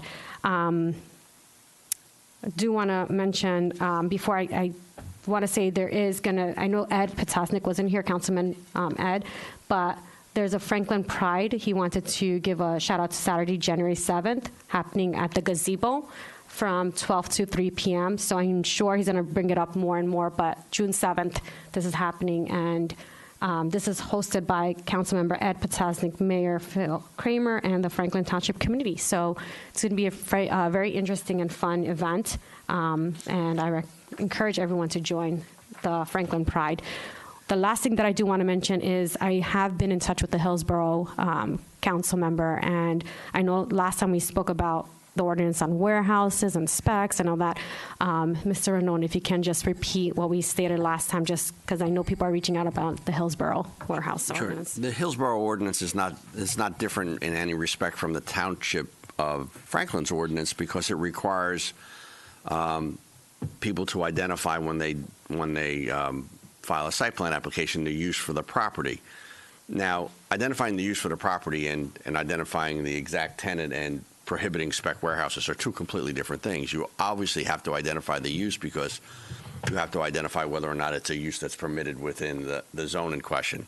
Things like hours of operation, which is something else that Hillsborough ordinance asks for, is something that's regulated in Franklin. So this misconception that somehow you have to identify your tenant, and that can only be the tenant that can go into a building when you're building a warehouse, or frankly any other house any other structure, be it an office building or a retail store or a resident, is just not true. And in any event, if they did it, it would be unenforceable, because we regulate uses, we don't regulate occupants. So we don't have any right to say, gee, well, warehouse company A is good, we like them. Warehouse company B is bad, we don't like them, so then we're going to deny your application. We regulate hours of operation, we regulate truck traffic, we regulate size of buildings, we regulate uses, but we don't regulate the identities of the people that go into those buildings. So I know it's one of those things that keeps getting kicked around, and I think part of it, in all due respect, and I spend my entire adult life defending mayors. This is a mayor who made a comment and said, if you got a spec warehouse, you're not going to get a really friendly, a welcome here in Hillsborough. That's got nothing to do with what the code says, and mayors are allowed to state those things. That's okay. It's okay for them to say those things, but that doesn't mean they have an ordinance that prohibits spec warehouses. Let's make it clear that was the Hillsborough. Hillsborough. I was going to say, when you looked at him, I said, no, it's Hillsborough not. mayor. I didn't mean to. I said a mayor, but it was the mayor of Hillsborough said that. And I think that's the quote that's been recited back to me. And certainly that doesn't mean that they either A, have a code section, or B, have the ability to regulate who the actual tenant is in a building. They can regulate everything else that's allowed by law, but they can't regulate the name of who the tenant is, or whether there is one or not. Thank you. That's all I had. Thank you. Memorial Day Parade is on May 26th, Monday, on Memorial Day. The parade begins at 11 o'clock at the corner of Demont Lane and New Brunswick Road, and comes down Demont Lane to the Municipal Building. Those who are going to participate in the parade should be there at least 15 minutes, if not a half an hour early. Mr. LaCourte, who has organized the parade for years and years, very excited about it and wanted me to get the word out. We had a resignation from the library board, my representative, Zach Lichtman, because he's moving out of town. So I am replacing Mr. Lichtman with Deborah Kelly. For those of you who don't know Ms. Kelly, you might know her husband, Chris. And then a little background about myself will help you understand the next thing I'm going to do. I have 3 jobs. Anyone watching here, I assume, knows that I'm the mayor. Besides that, I'm a doctor, as most people know. And what few people know is I also do expert witness work in my specialty as a doctor. So with that as a background, I sent the following to Mr. Ranone, that I received an email from a constituent referencing the B9 warehouse. And when I opened it, there were 2 attachments, 2 PDF files. Upon opening the attachments, I came to know for the first time the name of the law firm representing B9. It is Saferman Saferman-LeKind. So I'm not even that familiar with it. I have in the past done and am currently doing consulting work as a medical expert witness for Saferman-LeKind, and will be, albeit with a different attorney than is involved with the B9 project. While I do not feel conflicted, I wish to avoid any appearance of a conflict of interest. I'm therefore immediately recusing myself from any Franklin Township matters dealing with B9. If there are further actions you recommend I take now or in the future, please contact me immediately. So tonight we're having an executive session that includes, amongst other things, what's going on with B9 legally. We'll have that as the last item on the agenda for the executive session, and I will leave the executive session and not be part of that. Madam Clerk, when you prepare the minutes, put those in separate minutes, so I won't be looking at the minutes until they've been accepted by the council. And Mr. Vornlacher, you're up. Thank you, Mr. Mayor.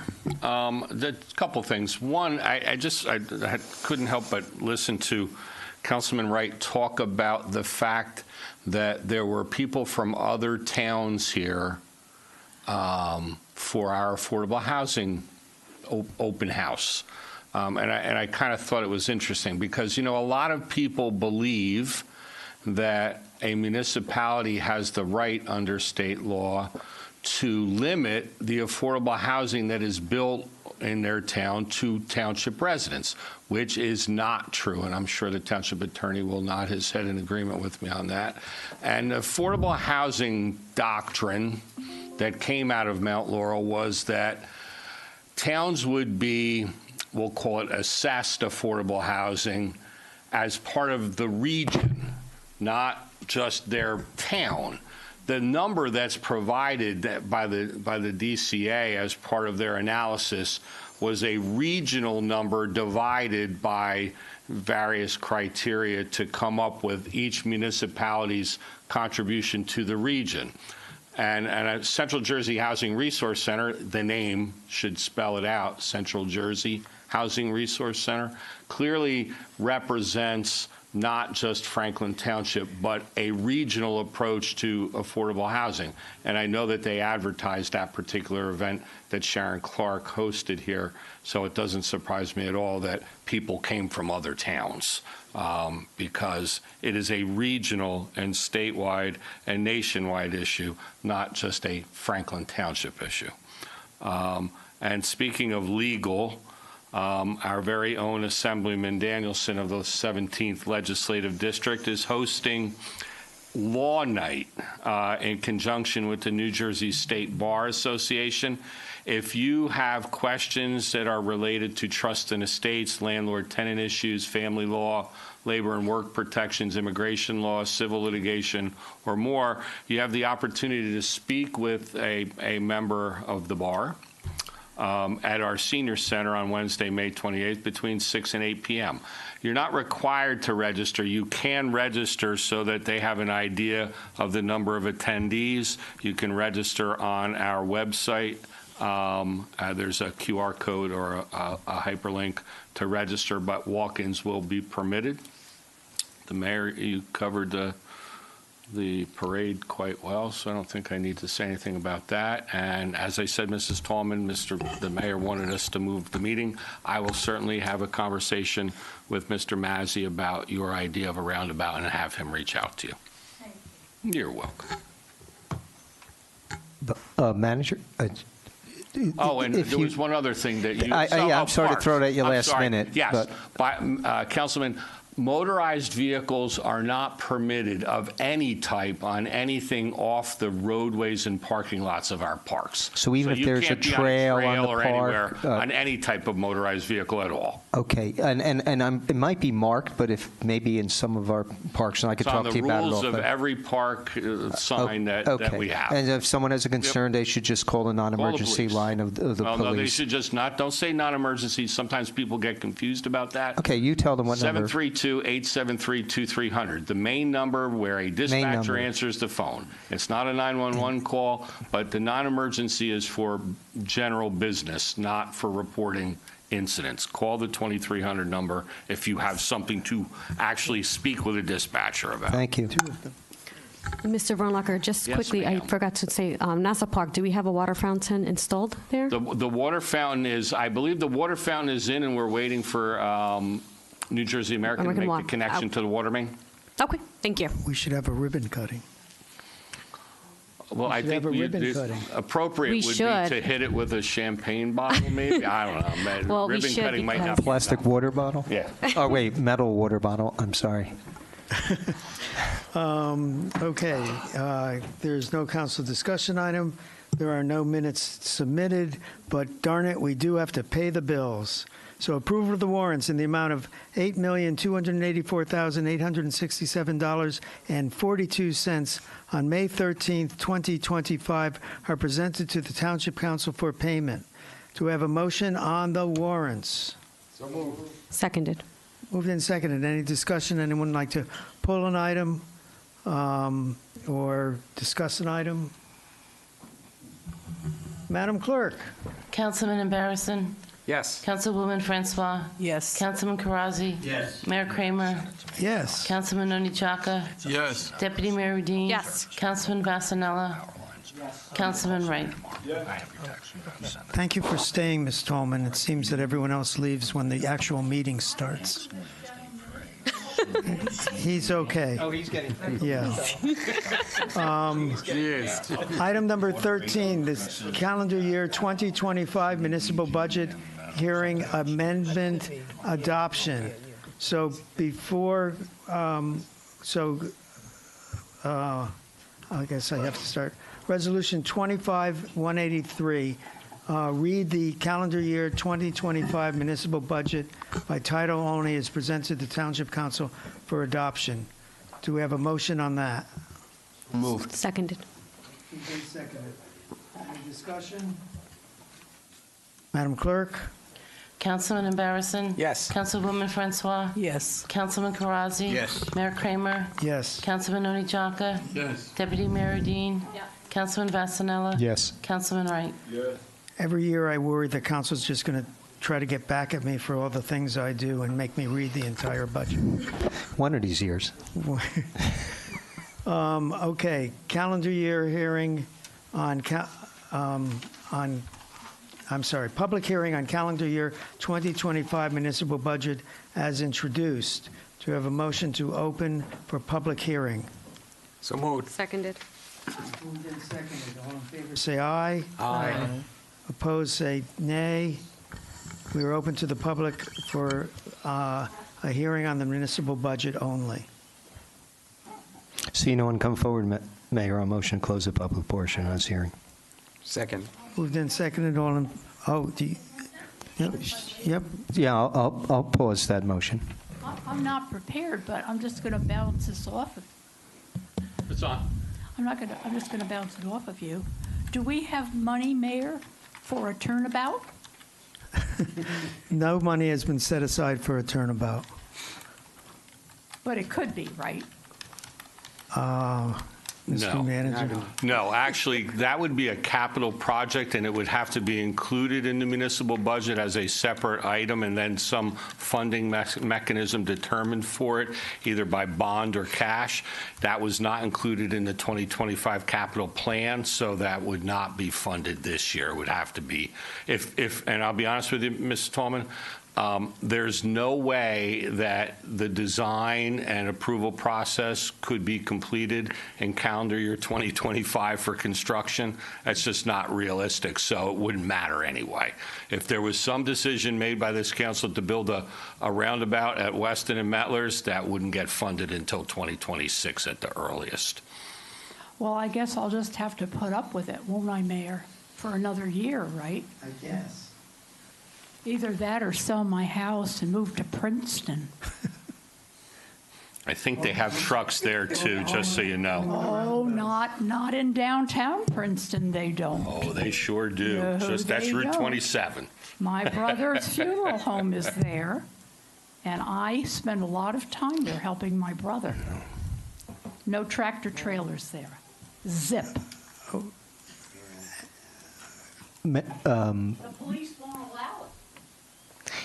Mr. Vasanella. Mayor, I'm sorry. Go ahead. Was our public done? No. Go Okay. ahead. Seeing no one else coming forward, I'll motion to close the public portion of the hearing. Second. Moved and seconded. All in favor of closing the public portion, say aye. Aye. Opposed, say nay. Motion is carried. Mr. Connell, I didn't see you there. I apologize for not noticing. I'm not shy. So now we have a public hearing, calendar year 2025, on the municipal budget amendment. Ooh. Do we have a motion? Before we open to the public, Mr. Hodgelick, would you like to explain the amendment? No, you need to come to the mic. It's a technical cleanup, which is exactly what it is. It was to adjust some figures in the water utility appropriate anticipated revenues to move money in equal amounts from one place to another to better account for where those anticipated revenues were coming from. So I know the answer to this. Will it change the levy? No. Will it change the taxes people pay? No. Is it considered a substantive change, so we have to reintroduce? No. Okay. So we're now open to the public. It's like I'm one of those ventriloquist people. Mayor, Right, you have a motion to open to the public. Moved and seconded. We're not. Only on that item. Wait. Excuse me. We have a motion and a second. All in favor say aye. Aye. Opposed say nay.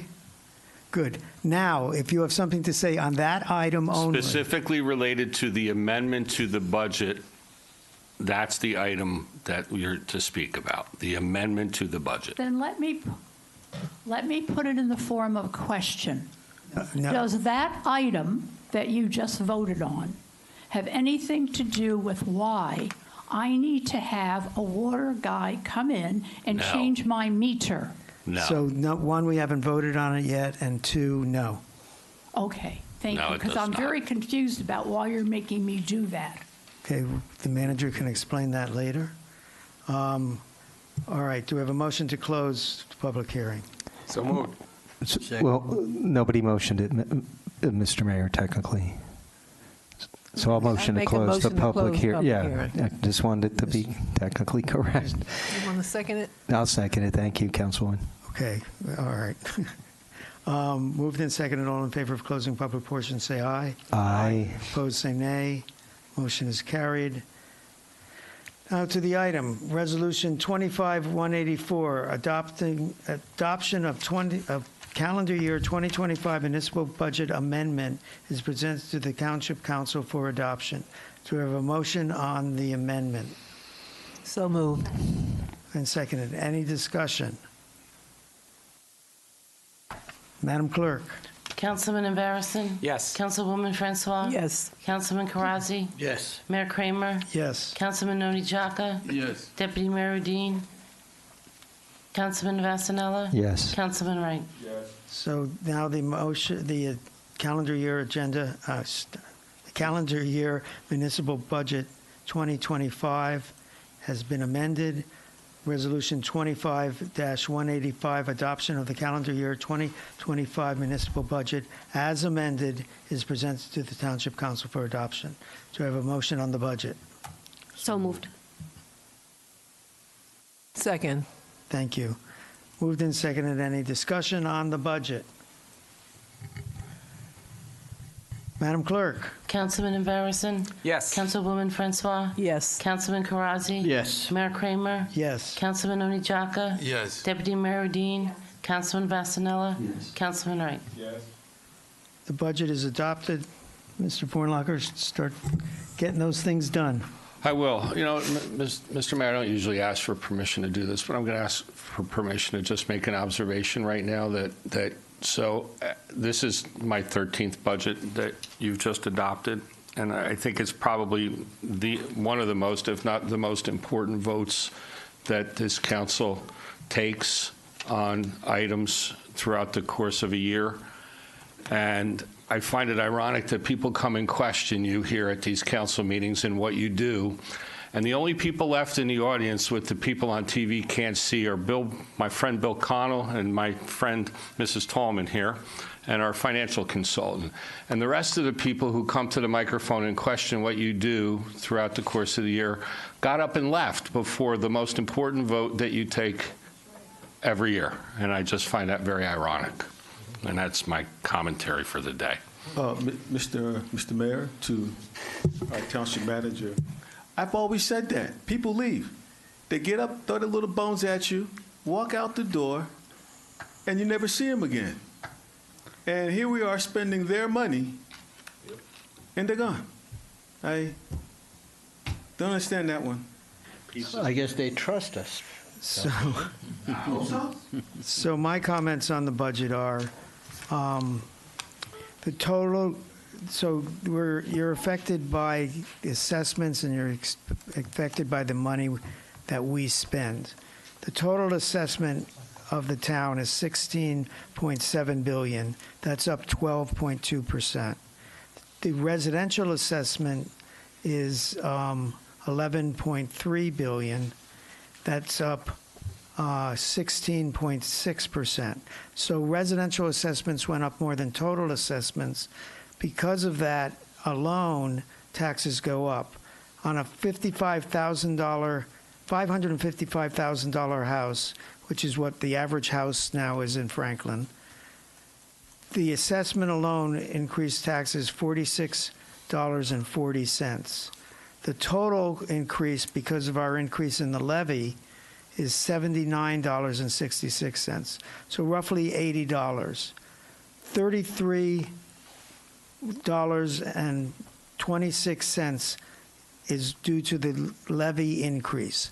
$33.26 to the average home is due to the levy increase. That's the only thing council has control of. The school board, by the way, increased their budget by $11 million, and to the average home, that's $670. I mention this because in the upcoming, this is an election year, and in the upcoming election year, you're going to hear from the opposition party about how much council raised taxes.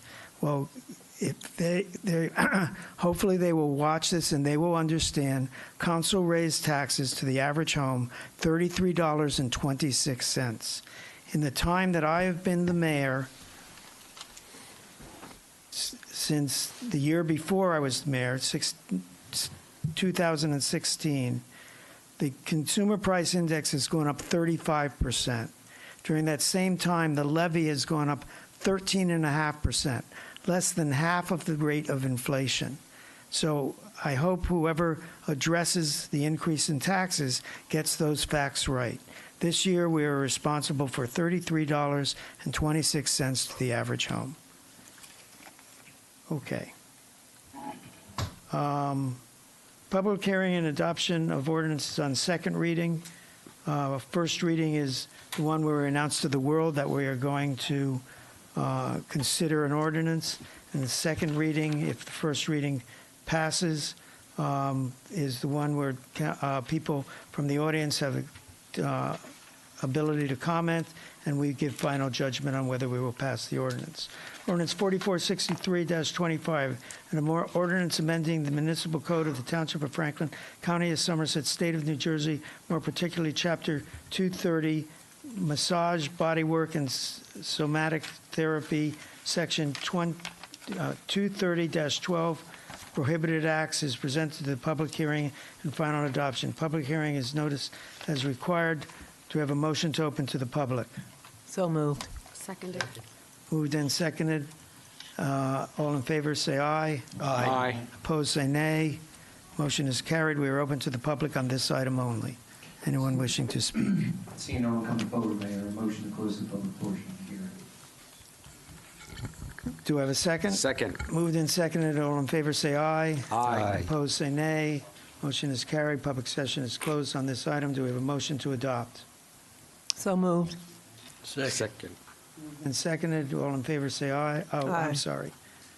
Roll call. Got a roll call. Councilman Barrison? Yes. Councilwoman Francois? Yes. Councilman Karazi? Yes. Mayor Kramer? Yes. Councilman Onijaka? Yes. Deputy Mayor Udine? Yes. Councilman Vasanella? Yes. Councilman Wright? Yes. It passes. Ordinance 4464-25, ordinance to acquire by purchase or condemnation certain lands within the Township of Franklin, County of Somerset, State of New Jersey, for the purposes of open space preservation pursuant to NJSA 40A 12-13A for the property known as El Kahatib property, also known as Block 286, Lot 14.02, and commonly known as 360 Franklin Boulevard, Somerset, New Jersey, is presented for the public hearing and final adoption. Public hearing is noticed as required. Do you have a motion to open to the public? So moved. Second. Moved and seconded. All in favor, say aye. Aye. Opposed, say nay.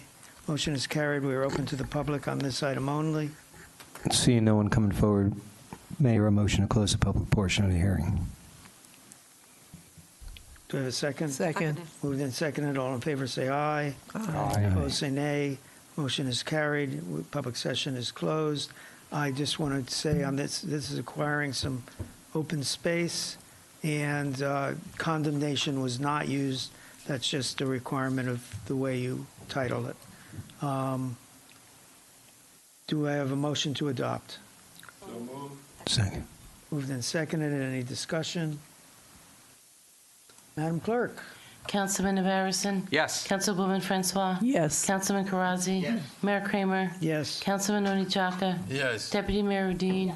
Councilman Vasanella? Yes. Councilman Wright? Yes. So now ordinance 4465-25, capital ordinance providing for the acquisition of property known as El Kahatib property. Say it again? Khatib. As located on block 286, lot 14.02, also known as 360 Franklin Boulevard in the Township of Franklin, County of That's Somerset. wrong. That's, unless I cut and pasted the same thing twice. We should be doing the open space capital ordinance. Yes, it's a capital ordinance providing for the acquisition of a property. No, we just did that one. That's what I'm saying, did I cut and paste twice the same ordinance? Hold on. I might be able to help here. Yes. I'm just opening it up on my computer. One is for the Here, purchase. let me read the You want the one with the title. money in it, right? Yeah, Yeah, I I'm can, getting I got it. it right here. Read this right here. or maybe I'm jumping. Hold on. Why don't we just let the clerk read it so that she has, I'm, rather than the mayor? we're on 4465, correct? Yes, dash Okay. 25, yes. All right. I did cut and paste the wrong one. That Yeah. ends with appropriating 765,000. That one didn't, the first one didn't have that. No, Right, on the now- agenda- No, we're, On the agenda, the title is correct. It's a capital ordinance providing for the acquisition of property. Okay. Yep. You're right. Letter That's what I C. was saying. no, he's right. I'm wrong. There you go. It's capital ordinance. Yeah, no, I'm wrong. I jumped one ahead. And also known as 360 Franklin Boulevard in the Township of Sorry. Franklin, County of Somerset, State of New Jersey, appropriating $765,000, therefore, in the Open Space Trust Fund of the Township of Franklin to pay the cost thereof, is presented for public hearing and final adoption. Public hearing has been noticed as required. To have a motion to open to the public. So moved. Seconded. Moved and seconded. All in favor, say aye. Aye. Opposed, say nay. Motion is carried. We are open to the public. Mayor, seeing neither of the two people here looking to come forward, I will motion to close the public portion of the hearing on this ordinance. Second. Moved and seconded. All in favor, Well, say hold on. Now I'm seeing somebody, one of the two does want to speak. I'll pause my motion and go ahead, Mayor. I've got a question. I'm sorry, I'm probably tired now, but I hear. what Mayor, you're name saying. and address, please. Shirley Tallman, 57 Tallman Lane in Somerset. Now, open space, that got my attention. What is happening with open space that I understand is going to disappear?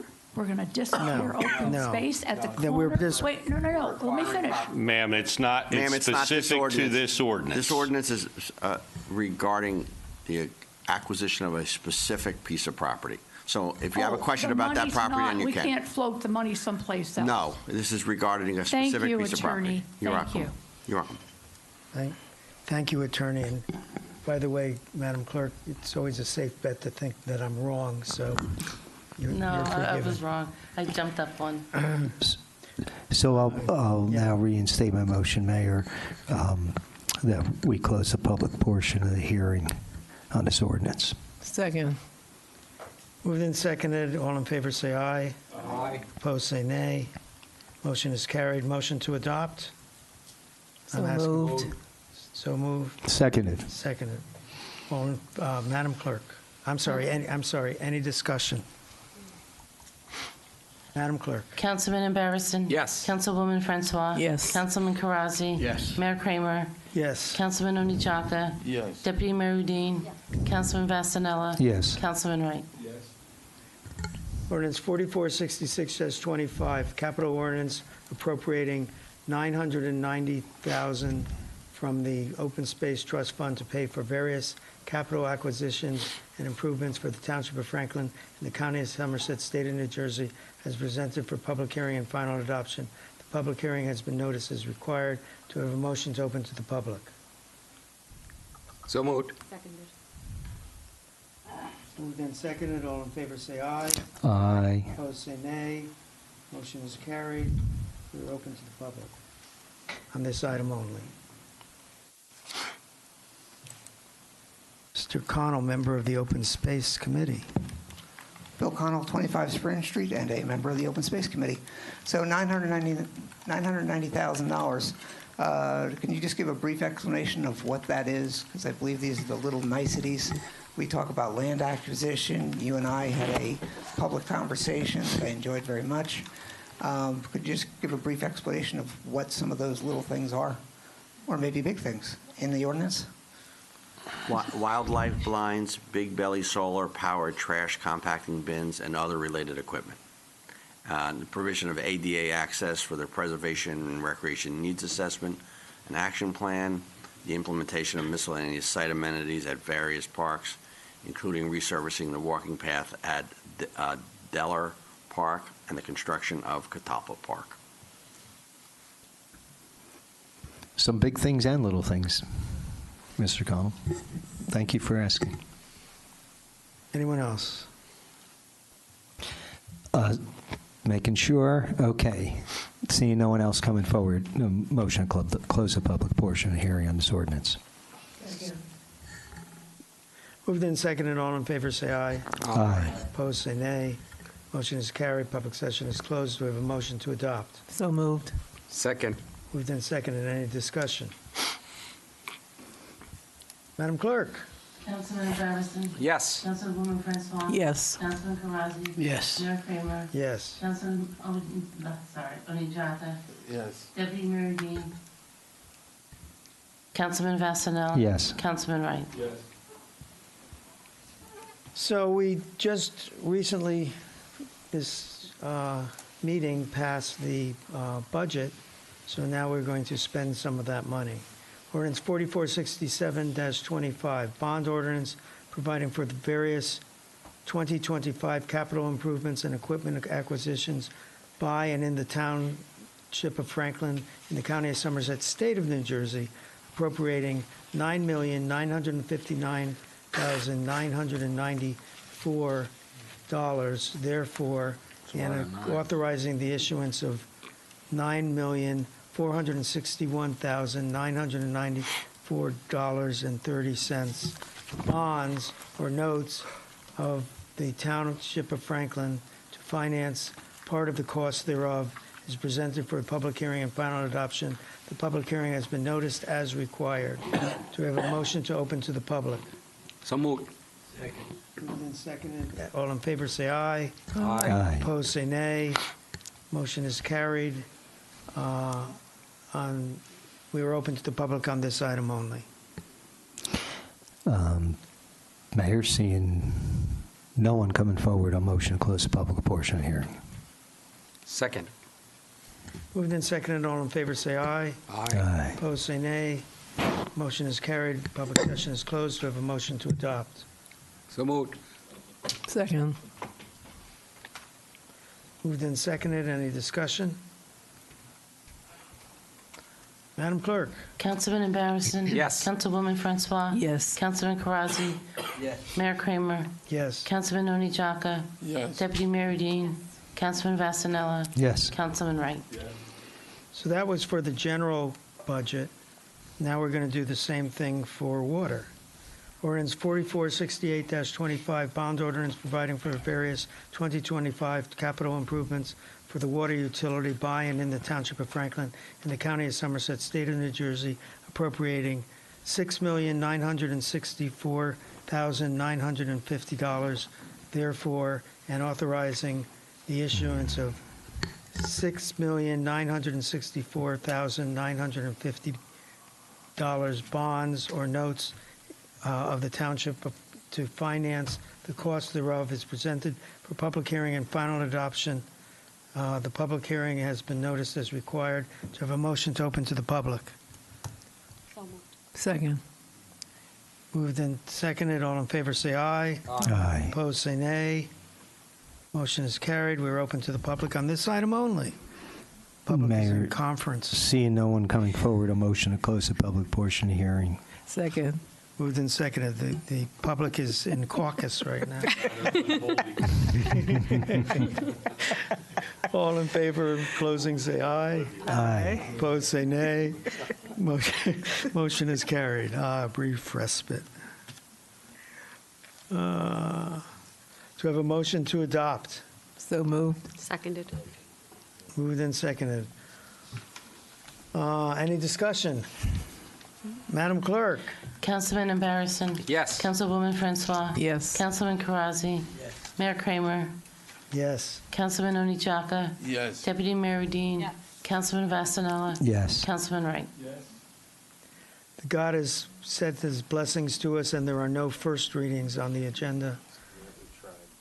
You know, we saw that there were 17 commendations. The introduction of ordinances. Hey, we got through those in 20 minutes. Yeah, I was going to say, Mayor, I thought We that used to actually have went a pretty limit smooth. Thank you. We used to have a limit. What We happened to never that? had a limit.